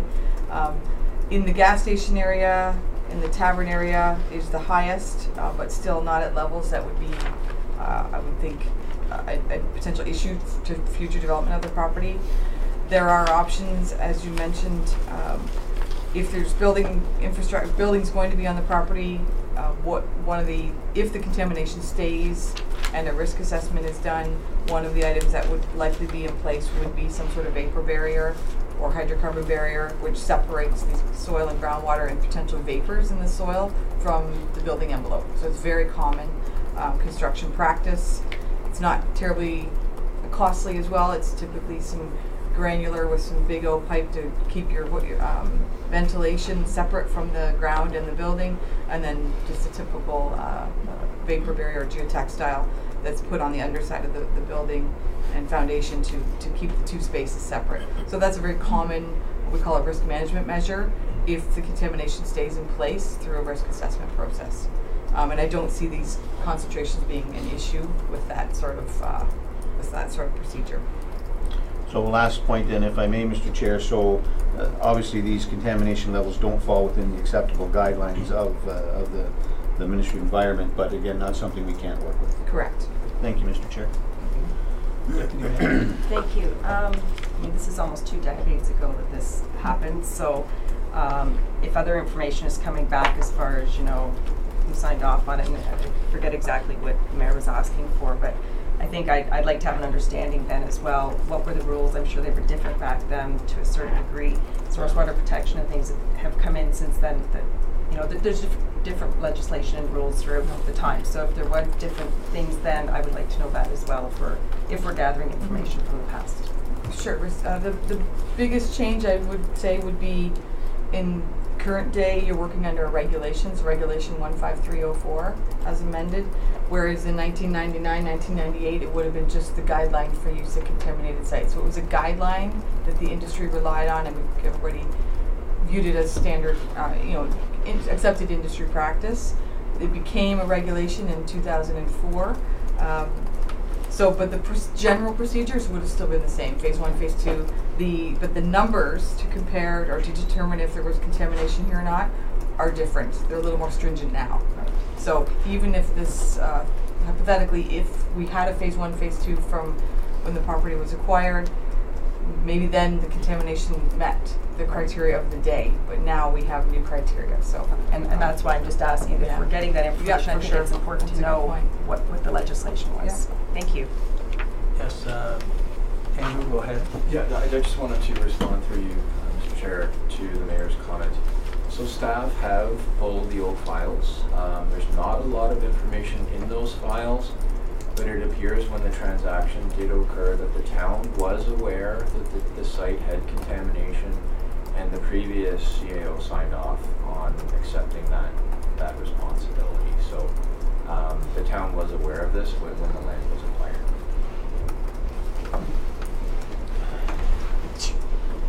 Any other comments? Okay. Chris George. Just a question, thank you, Mr. Chair. With respect to, you laid out the options there, and one of them I think was just an excavation and dump or something to that effect. Given that there's groundwater involved, is one of the other options available to pump the groundwater, so that if there was like a plume or something, that you've been able to delineate the area, that you can just pump that out? Is that another? It is. I didn't hear you say that, so I wasn't sure. Yeah, no, that's okay. It would be, it's considered part of the in situ. So if groundwater is harder to treat because it's constantly moving and it's variable from one location to another. So typically what happens if there is a dig and dump or excavation and removal, you're removing the source of the contamination. So theoretically, hopefully you've removed the groundwater contamination with it. So what happens in that case is you'll take the soil contamination out, backfill it, and then reinstall the wells, and you'll check the water again. If the water is acceptable, then great, that solved the problem.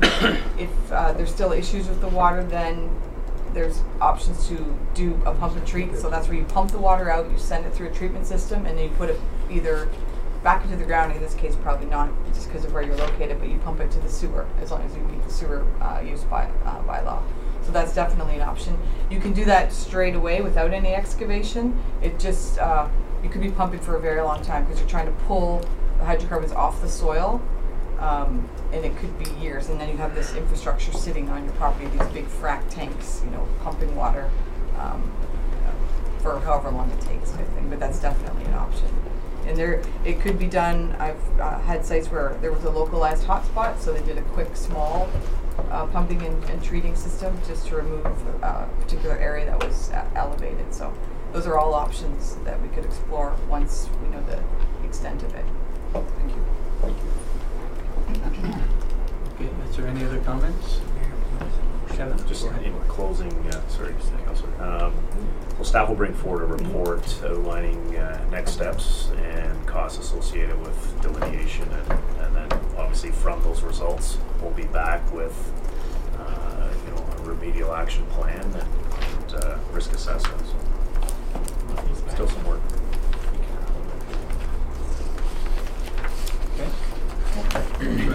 Thank you, just a comment. I just want to reiterate, because we have people that will be watching this, that it is a low level of contamination, that we don't have headlines going out that it's totally contaminated and we can't do anything with it. Correct. It's manageable. It is manageable. Yes. Thank you. Just one comment, and it was related to a comment you made in the day that it was a guideline. I think you had inferred that potentially they could have been aware, they could have had a negotiation and saying, hey, for this price, we're not going to do any.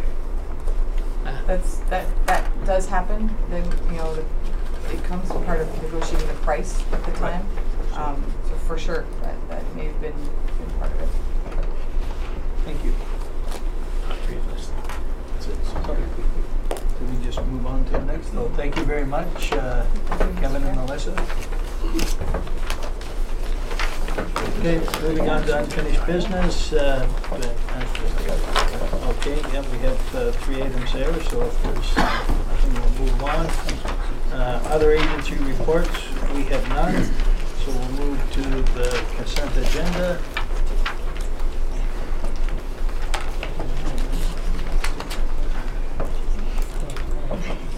All items listed below will be approved by one resolution. There will be no separate discussion on these items unless a council member requests it, in which case the item will be removed from the consent resolution and considered immediately following the adoption of the remaining consent agenda items.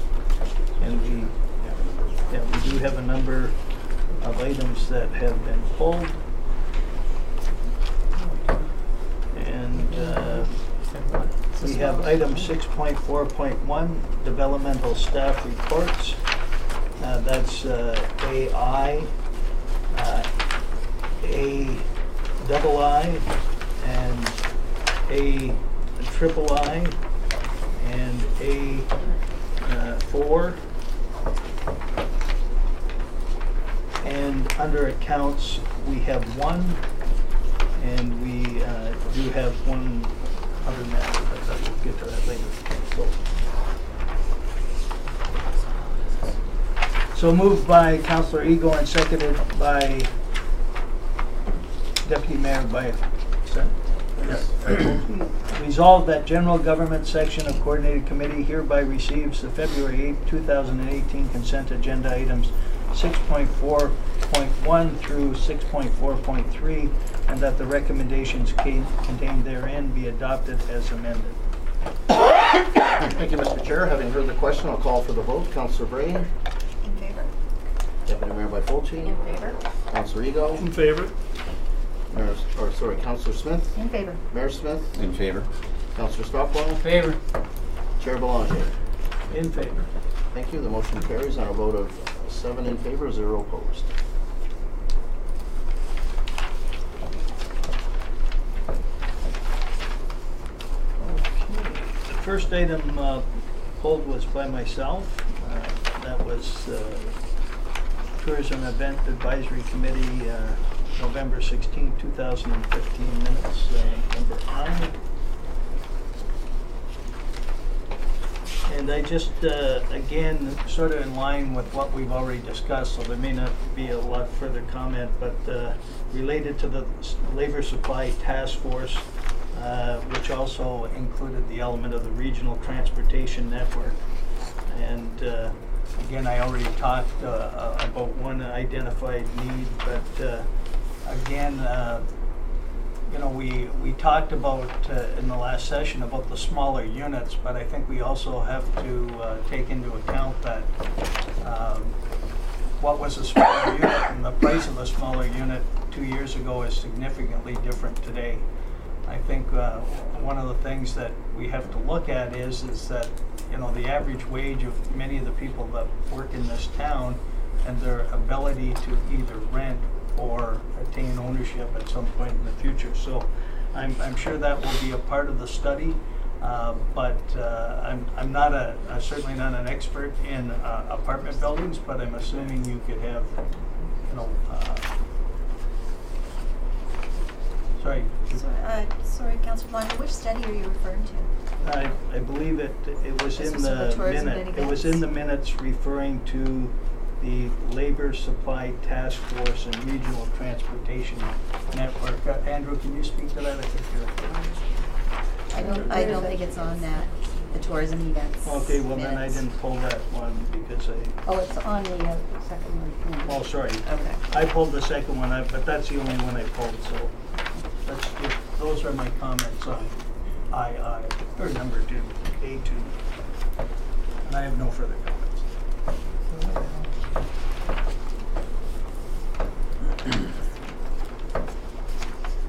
Okay, moved by Councillor Stockwell and seconded by Deputy Mayor Byfolchi. Resolved that the General Government Service Section of Coordinated Committee received the November 16, 2017 Tourism and Events Advisory Committee meeting minutes from the Economic Development and Tourism Department as circulated.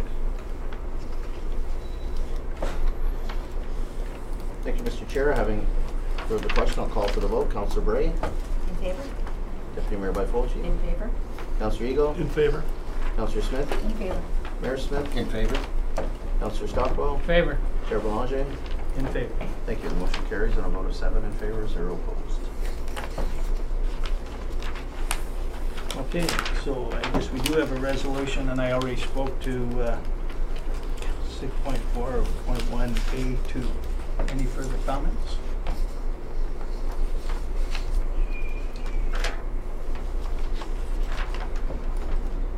Moved by Councillor Stockwell and seconded by Councillor Ego. Resolved that the General Government Service Section of Coordinated Committee received the monthly January 2018 update report from the Economic Development and Tourism Department for information.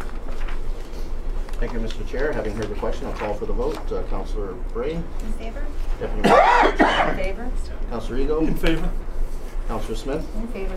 Mayor Smith. In favor. Councillor Stockwell. In favor. Chair Belanger. In favor? Thank you. The motion carries on a vote of 7 in favor, 0 opposed.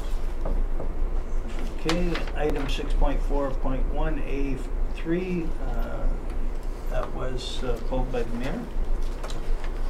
Yes, thank you, Mr. Chair. So I pulled this for a few reasons, one of which I won't get into here today, but at the end of the day, we've supported this airport for many years as a regional type airport. You know, we have had discussions around this table. I know previous councils have had discussions with respect to the airport and the fairness of the communities that use this airport and who contributes and who doesn't. But at the end of the day, this airport is now up for sale and will no doubt at some point in the future probably be sold and probably to a private entity. I know that another municipality attempted to purchase the airport and received no response and no negotiation ability on that. And so it would appear to me that although we do have some residents of Wasaga Beach who use this airport, there's no doubt that those residents will continue to use this airport. It's here, it's going to remain here until such time the town sells it and the new owner decides to close it or keep it going. I'm assuming if you're buying an airport, it's to keep it running.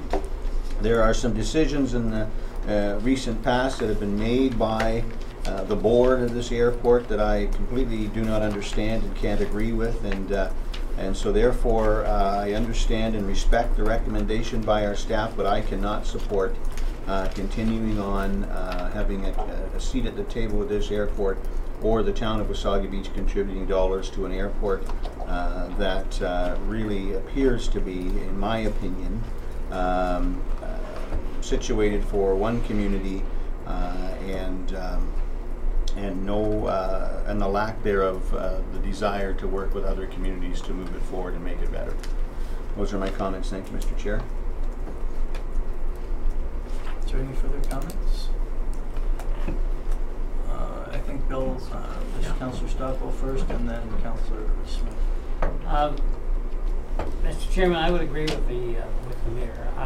I've sat on as the representative to this board from our municipality for 3 years. I'm still there, and I will be filling up the term unless this motion should carry and we withdraw. I tell you that the council directed the CAO of Collingwood to investigate the potential sale. The CAO brought a report in for council, had no discussion with the board, totally ignored the board, which is probably the way that things have worked over the years between council and the board. The board really gets precious little support from council. Matters of that should clearly be that of the board get overridden by council. I think we've discussed this case before, and we've been on the verge of saying let's withdraw. It got to the point that a battle between Collingwood and Clearview regarding the industrial land. This land is in the municipality of Clearview, owned by Collingwood, and there's a conflict. There's always a conflict. But at any rate, I think we've reached the point that we should be saying thank you. It's on the market to be sold. When it gets sold, I don't think anybody will ask this municipality as to whether it's a good deal or a bad deal. They probably won't even ask the board. So I totally agree with the mayor, and I'd be supporting that motion. Councillor Smith? So I concur with both the councillor and the mayor, just from what I've heard and years of experience with the airport. The one community that does get a lot of use doesn't contribute.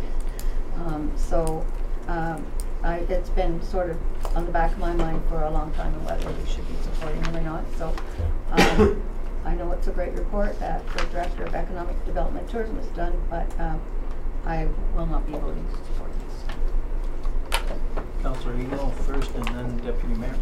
Yes, Mr. Chair, I think for 3 years, every year this has come up. I know I've opposed it. I've always opposed to giving money to the Collingwood Airport. I don't think that I can figure out why, in my own opinion, why it has done any service at all to Wasaga Beach, and why we should be donating money to it. Thank you. Deputy Mayor? Yeah, can the CAO just jog my memory? Do we have something in the 2018 budget approved to go to the airport already, and how much is that? There's money in the economic development budget. I don't know if it's been approved, like it's approved in the budget, but Right. I think it's $11,000 if I'm not mistaken. Okay, and honestly, for $11,000, I think to pull it now when we're, you know, we have an election this year, things are changing. I really don't see the point, and I don't see why we're doing this now.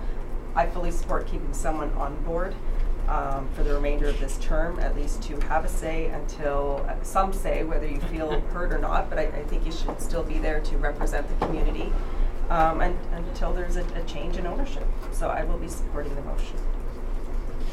Did you have another comment? No, I was just gonna comment on your question, the CAO. The money is in the budget, but it's not approved. It's not approved to be issued. Mr. Chair, normally the airport board comes and makes a presentation to council and makes a formal request. They update the committee in terms of what their activities have been, and they make a formal request. That has not happened this year. Have they received their invitation to come? Mr. Chair, I'm not aware if they've been invited to come. So just procedurally, if I can, to the CEO, can we put another motion on the floor to vote as a, if we do not put that, could we put a motion on the floor to not support it as another motion, or how would that go? I'm just lost for a few minutes here. Yeah, so if I wanted and got a seconder, could we put a motion to not support the airport? If I may, Mr. Chair, just not support in what way?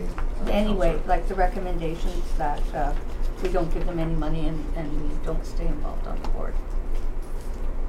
How would that come through? Mr. Chair, if I may, just with respect to the first part, if you defeat the recommendation here, then, and council supports it at the February council meeting, a letter will go back to the town of Collingwood saying that the town is withdrawing its membership with respect to being on the Collingwood board. So that's if you defeat this motion. With respect to the dollar amount, the only way the dollar amount is allocated is if council takes an action on it. If the council does nothing, the money just sits in the budget. CEO, if we wanted to, and I think I just read that, and it's not, if we wanted to refer this back to staff, I would say my initial reaction was the same as everyone else. But 11,000 isn't a lot of money. I have no understanding of the economic benefit that we derive from the airport today. And I'm not sure, I didn't read anywhere whether in the sale of the airport that it was subject to being maintained as an airport, or, you know, because certainly, you know, at some point in time that could be developed land. I have no idea.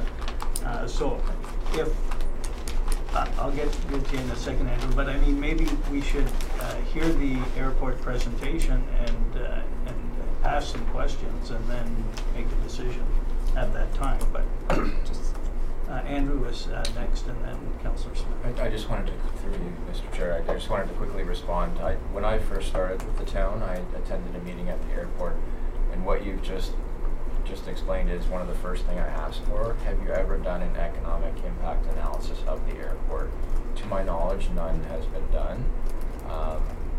So justifying the expenditure is questionable given the fact that no impact has been done. Can we all assume that there is an impact to the region? I think so, but it's never been quantified, and it should be. So my comment referring to what Councillor Stockwell had said was that the board has not been advised by the town. The town's just made this decision, Town of Collingwood. So my question is, you were suggesting the board make a presentation. Well, if the board isn't being heard by anybody, why would we want a presentation from the board? That's my question. Thank you, Mr. Chair. With respect to the economic impact, the Township of Clearview has been attempting to work with the Town of Collingwood on this airport for redevelopment of areas around that, and working to try and get access to this development that would bring huge economic impact, in my opinion, to all communities surrounded or served by this airport, and have received absolutely zero cooperation from the Town of Collingwood. So for that reason alone, Mr. Chair, I cannot support moving forward any longer with this. I think there's a huge issue when one community will not work with another community to bring an economic engine to the region that this airport serves. And without any reason, except, no, we're not prepared to grant access. I haven't heard any reasonable or plausible explanation as to why. And for that reason, and there's other reasons, but for that reason alone, Mr. Chair, I can't support this. I think we're really missing a very large boat from an economic standpoint with respect to this development that could occur around the airport, especially as things are changing throughout the airport industry, and to simply not work with the Township of Clearview to try and make that happen is just completely ludicrous to me. I cannot and will not support this. Deputy Mayor? I'm just curious, because we're not all privy to those discussions. Was that a discussion that you had with both Clearview and Collingwood to hear both sides of it, or is this just coming from Clearview's stand? This was information that and conversation I have had with members of the Clearview Council over coffee, and certainly have seen evidence, I guess you'd say, to back that up. And I guess my point would be, until I heard from the other side, being Collingwood, we're only hearing kind of one side. So I'll still support it. So I think Bill was next. Yeah. Well, maybe I can help in that regard. At one time during the discussion between the two municipalities, we the board was advised that, by Clearview, that in approaching Collingwood and asking for reasons why they would do what they do, they were told that the matter was an in-camera session and they couldn't talk about that. And that was the answer Clearview got, and that was the answer the board got. I think parts of this have been made public. Parts of this have been in the news, I believe, in the past with respect to access and so on. And I don't recall Collingwood given any plausible explanation as to why, except that, again, it was a confidential matter. And, I'm wondering if we should ask for Collingwood to clarify. Like, $11,000 isn't enough money. Like, they're not going to change what they do for $11,000. But is the withdrawal of $11,000, does that affect the relationship between our two communities? And we know they've been strained on a number of issues. So I'm just wondering if we should give them one more opportunity to try to clarify. I was just going to say, I feel like we're getting caught up in an argument between two other municipalities. We either see the value in $11,000, which, I mean, I look at how we've spent other money, $11,000 in our local airport. We either see value for our community or we don't. As far as who said what and the arguing that's going on between those two municipalities, I have no desire to get in the middle of it. I see the value in the $11,000 to continue this year with the airport. Call the question to our CEO and then to Mayor Smith. Thank you, Mr. Chair. Just a kind of point of order with respect to the debate that's taking place. I think you've kind of moved over to the $11,000 and whatnot. I think the ask from the town of Collingwood is with respect to the membership on the board. One municipality is withdrawn. They now have a board of a certain number of members. They've asked the municipality whether you want to continue with that or whether you want to not continue. So I think that's the ask. I think a related subject is whether Wasaga Beach continues to sit on the board. I've heard some discussion around the table, or maybe at this particular point, maybe it's an opportune time for Wasaga Beach to withdraw its representation on the board. So that's a related subject. I would suggest, Mr. Chair, that the $11,000 discussion, that's a separate subject at this particular point. The matter that's before you today is with respect to representation of the board. Thank you. I have a question to the CAO. So, what I've heard is that you don't need another motion to do anything.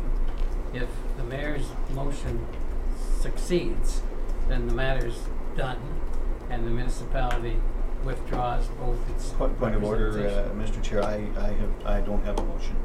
Okay, well, no, but by voting it down, by voting the motion down. The motion on the floor, Yeah, okay.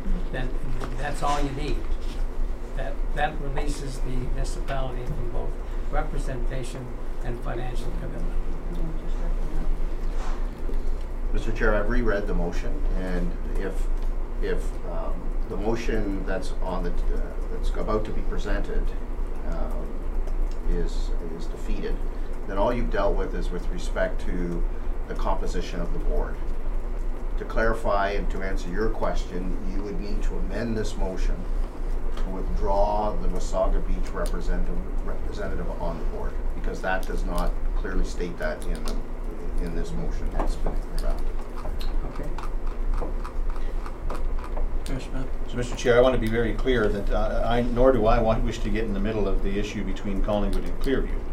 My issue is that I cannot support an organization that is not prepared to work with its neighbors to bring major positive economic impact to the area, and yet continue to provide not only someone who sit on their board, but any financial assistance to that. So that is my point, Mr. Chair. And I would move to an amendment to that motion, then that we withdraw our representation from the board. Okay, so should we deal with that, the amendment first? Mr. Chair, the motion has not been read yet, so you don't have a motion before the committee as yet. So there has been a motion prepared. Once that motion is read, I hear the mover is saying that they're not prepared to move that motion because they are actually going to support that motion. So there would need to be another mover to get the motion on the table. Once the motion is on the table, then there could be a motion to amend. Who is the mover? It was Deputy Mayor by Folch. Deputy Mayor by Folch. Oh, okay. Can I ask a clarification? You're saying that it hasn't been read yet. If they're adding something to it right now and then reading it as a whole, then I would need my name to come off. If we're going to vote on an amendment to that separately, that's a different matter. Yes, so actually the Deputy Mayor is correct in terms of the motion has not been read. So if there is the opportunity to add a paragraph to the motion, as it currently stands, but there would need to be as I understand it, and there would need to be a new mover.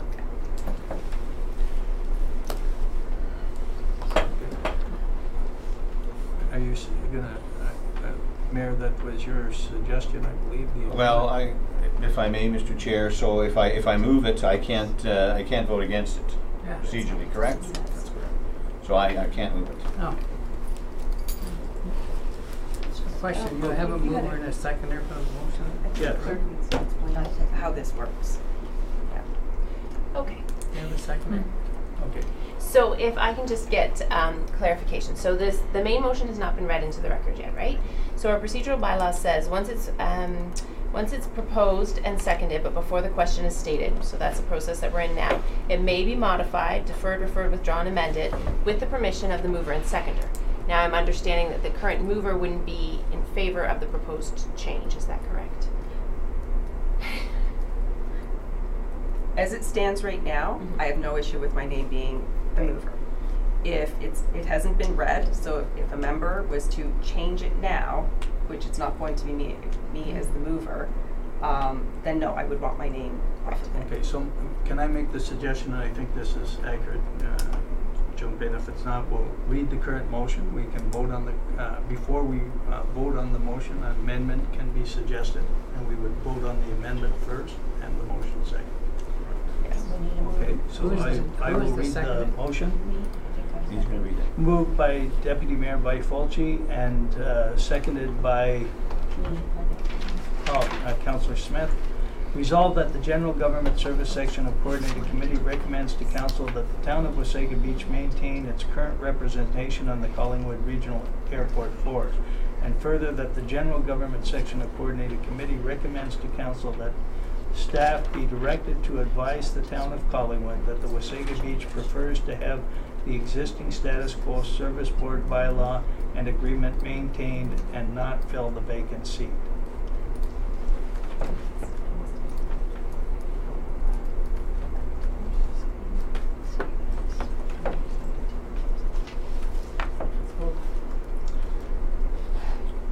Mayor Smith? So I would move to amend that motion to indicate that we withdraw our representation on the board as well. Okay, and do we, you would be the do we have a seconder? Ron Eagle.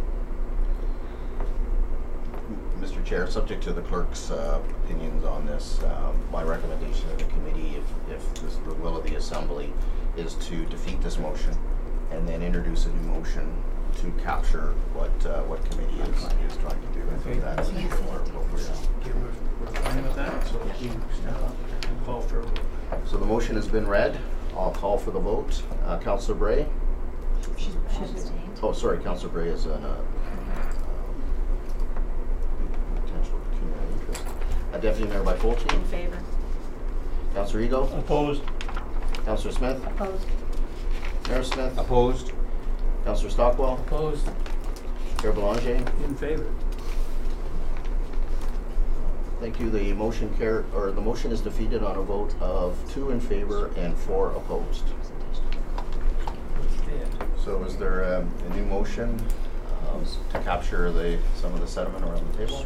Mayor Smith? So I would move a motion, Mr. Chair, that the Town of Wasaga Beach remove its representation from the board, the Collingwood Airport Board, and I'd go a step further that we also do not support any funding, the airport in any way of funding moving forward as well. And seconded by Councillor Eagle.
Sorry.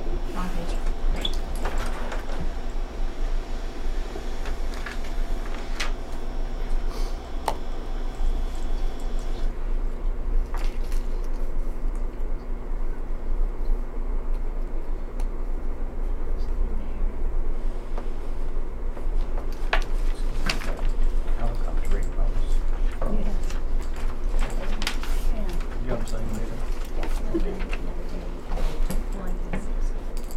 Okay, moved by Mayor Smith and seconded by Councillor Eagle. Resolved that the General Government Service Section of Coordinated Committee recommends to Council that the Town of Wasaga Beach withdraw its current representation on the Collingwood Regional Airport Board, and further that the General Government Section of Coordinated Committee recommends to Council that the town not provide any funding in 2018 and beyond to the Collingwood Regional Airport.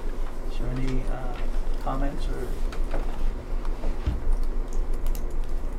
Okay, I only have one comment. I will not support this because I personally don't have enough knowledge to understand the economic impact and the impact on relationship. I understand the thing. I don't consider $11,000 a lot of money, but I would have preferred to engage one more time to try to see if there can't be something happen to improve the situation.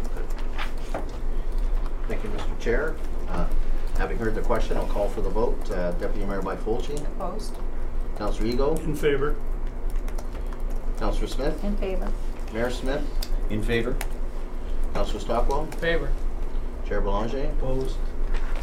Thank you. The motion carries on a vote of 4 in favor and 2 opposed.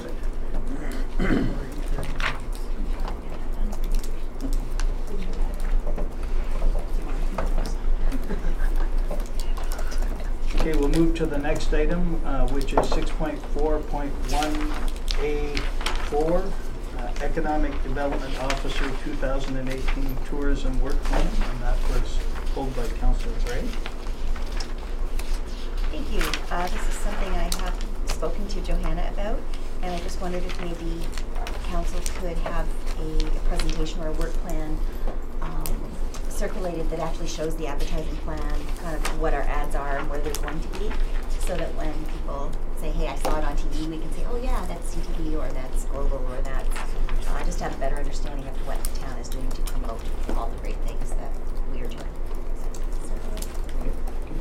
Mr. Chair, I'd be happy to bring a report forward to the next committee meeting outlining our intended allocation of the marketing budget. Thank you. Thank you. So moved by Councillor Stockwell and seconded by Councillor Eagle. Resolved that the General Government Services section of Coordinated Committee receive the 2018 Tourism Work Plan for information. Thank you, Mr. Chair. Having heard the question, I'll call for the vote. Councillor Gray. In favor? Deputy Mayor Byfolchi. In favor? Councillor Ego. In favor. Councillor Smith. In favor. Mayor Smith. In favor? Councillor Stockwell. In favor. Chair Belanger. In favor. Thank you. The motion carries on a vote of 7 in favor and 0 opposed. Okay, we'll now move to 6.4.2, item A, accounts, and I pulled that one related to conversations we've had at a previous meeting. There was a check to the Integrity Commissioner for $8,983.09, and it did not clarify whether that was final payment or for what period of time. I did find out from our CAO that that was not final payment, but I would be interested to know what time period that covered. And I'm not sure of the total year to date either. So if anyone has that information.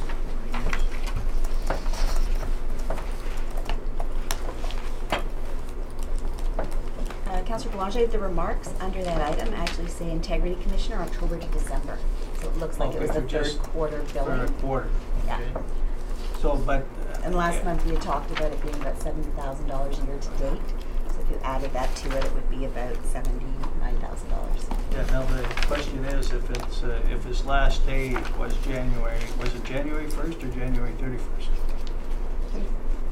January 31st. Sorry? January 31st was his 31st, last. so we just have the 1 month then that's outstanding. Those reports and somebody last month. Now, do we know if, do we know what that amount might be, or we haven't been invoiced yet? Thank you. This was the last invoice that we have received from Mr. Swayze, and I know based on conversations around the table and direction, I spoke with Councillor Stockwell just to indicate to him that when the invoice was received. So it was received on it was prepared January 2nd, received by us on the 9th, and processed for payment on the 10th. And then the discussion around the table occurred at the January 18th coordinated committee meeting, and then it was my fault. I didn't follow up to see the status of the check. I thought it had already maybe perhaps been prepared at that point, but it was delayed. Councillor Stockwell? So, through you to the CAO, has he been invited to attend council? Thank you through you, Mr. Chair. Yes, he has been. Has he accepted? We're still working on that, Mr. Thank you. Councilor. Councillor Smith? Thank you. Just wondered if perhaps the clerk could confirm if he is working on any open complaints. Would that continue, or would he just drop everything he was doing on the 31st? Thank you. The CAO and I had a discussion regarding that, and we determined that if it was anything that occurred during the time that he was still appointed, then he would deal with those till the end and finalize those, and then anything moving forward, of course, would go with principles integrity. And I have one further comment. I know we discussed at the last meeting, private council, whether we, should pay to have him here. I have no objection if we did a conference call with him as well, save some costs. Okay, any further comments? Then moved by Councillor Eagle. Excuse me? Sorry. Oh, sorry. I didn't see you. I had also pulled this item. I had two things that I just wanted Oh, I didn't have your name here. I apologize. Under the beachfront check register, there's an invoice for beachfront property locks, cylinders, and keypads in the amount of $4,688. This is in addition to the $3,700 that went through last month's check register. And I know there was a lot of concern at the table about the kind of the price of these locks being changed. And I just wanted to kind of comment that we're up to $8,200 now. And I thought that maybe items of that value maybe needed to go through a different purchasing policy than just checks showing up in the register after the fact.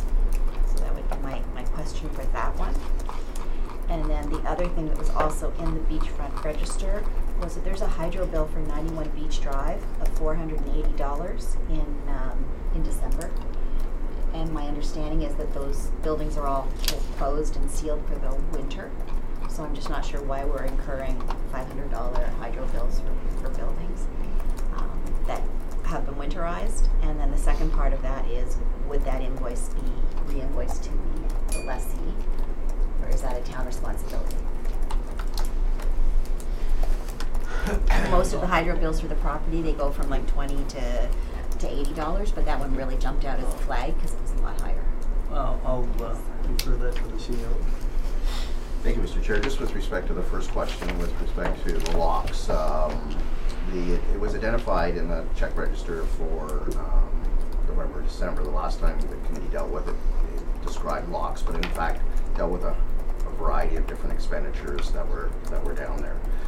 So this one here also locks, and there's a couple of other things that were identified. That expenditure, or that project, actually changing all the locks of our 28 rental units, front door, back door, side doors.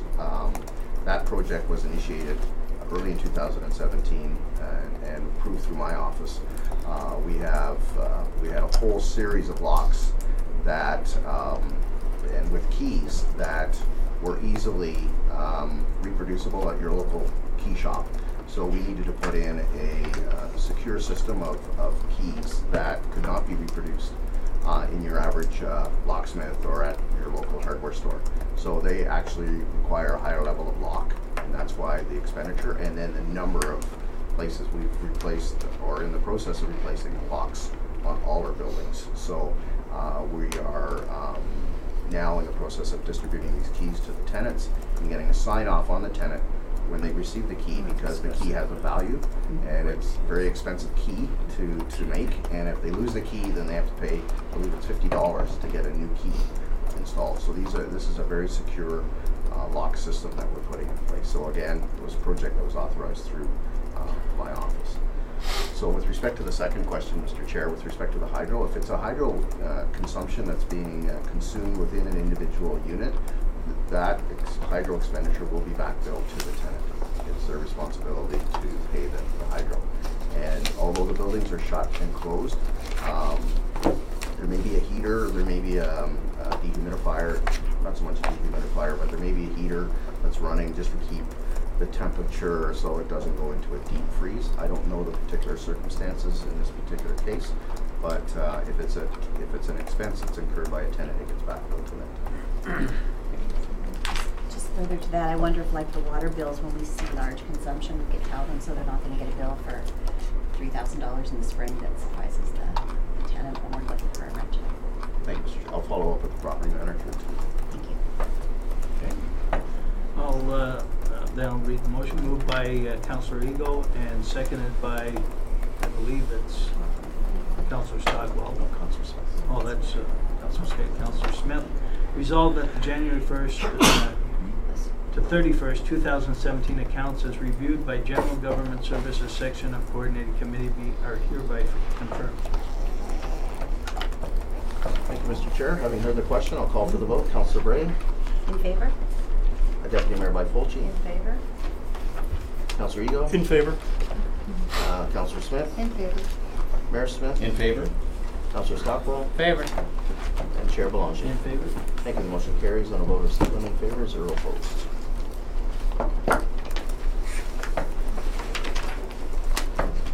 Okay, we now have a new motion, 6.4.3, and I believe I read this and then we vote on whether or not to accept the new item. Is that correct? Yes, Mr. Chair. This is a motion I brought forward dealing with an exemption under the purchasing policy, and in order to add it to the agenda, it needs a 2/3 vote. Okay, so moved by, I guess we're not voting on this yet, so I'll just read what it is. Whereas Council has approved the purchase of light-duty vehicles as part of the 2018 capital budget, and whereas the value of the purchase of several vehicles exceeds the $50,000 threshold as outlined in the purchasing policy, and whereas for the ease of submitting quotes by interested vendors, the requests for proposals have been divided into 3 separate requests for proposals for the different types of light-duty vehicles being purchased. And whereas the purchasing policy under Section 8A.1 requires 3 weeks notice for purchase in excess of $50,000 unless exempted by formal committee resolution under Section 8A and 2 of the policy. And whereas the request for proposal notices have been posted on the town website as of Thursday, February 8th, and have been posted in the local newspaper on the same date and will run for another week as well. And whereas staff hand delivers the request for proposal packages to local dealers so they are aware. And whereas staff is recommending that 2 weeks' notice should be sufficient to properly advertise the request of proposal and provide sufficient time for the results to be presented to the next general government section of Coordinated Committee for consideration. Be it resolved that General Government section of Coordinated Committee approves of a 2-week notice period for light-duty vehicles request for proposal purchasing action. So first, can it be a show of hands? Sure. Just a show of hands, are we in favor of accepting, bringing this new motion forward? Okay, I'm not going to read that whole thing again. Hopefully it's fresh in your minds, but move that moved by Councillor Eagle and seconded by Councillor Stockwell. I'll read the last line. Be it resolved that General Government section of Coordinated Committee approves of a 2-week notice period for light-duty vehicle requests for proposal purchasing action. Oh, sorry. Yeah, Go I'm ahead. just curious, are we on a short timeline or something? Like why are we doing this? Well, we actually are on a short timeline. We're trying to get it to the next general government meeting in February. Because we're now doing things under a fleet instead of individual departments, the value has gone over that threshold, so that's why we're... I just thought it warranted why we're doing it. Thank you. Thanks. Thank you, Mr. Chair. Having heard the question, I'll call for the vote. Councillor Bray. In favor? Deputy Mayor Byfolchi. In favor? Councillor Ego. In favor. Councillor Smith. In favor. Mayor Smith. In favor? Councillor Stockwell. In favor. Chair Belanger. In favor? Thank you. The motion carries on a vote of 7 in favor and 0 opposed. Okay, I don't believe we any closed session today or no reports from closed session. Oh, sorry. Date of next meeting is March 15th, 2018. And with that, I believe we're adjourned.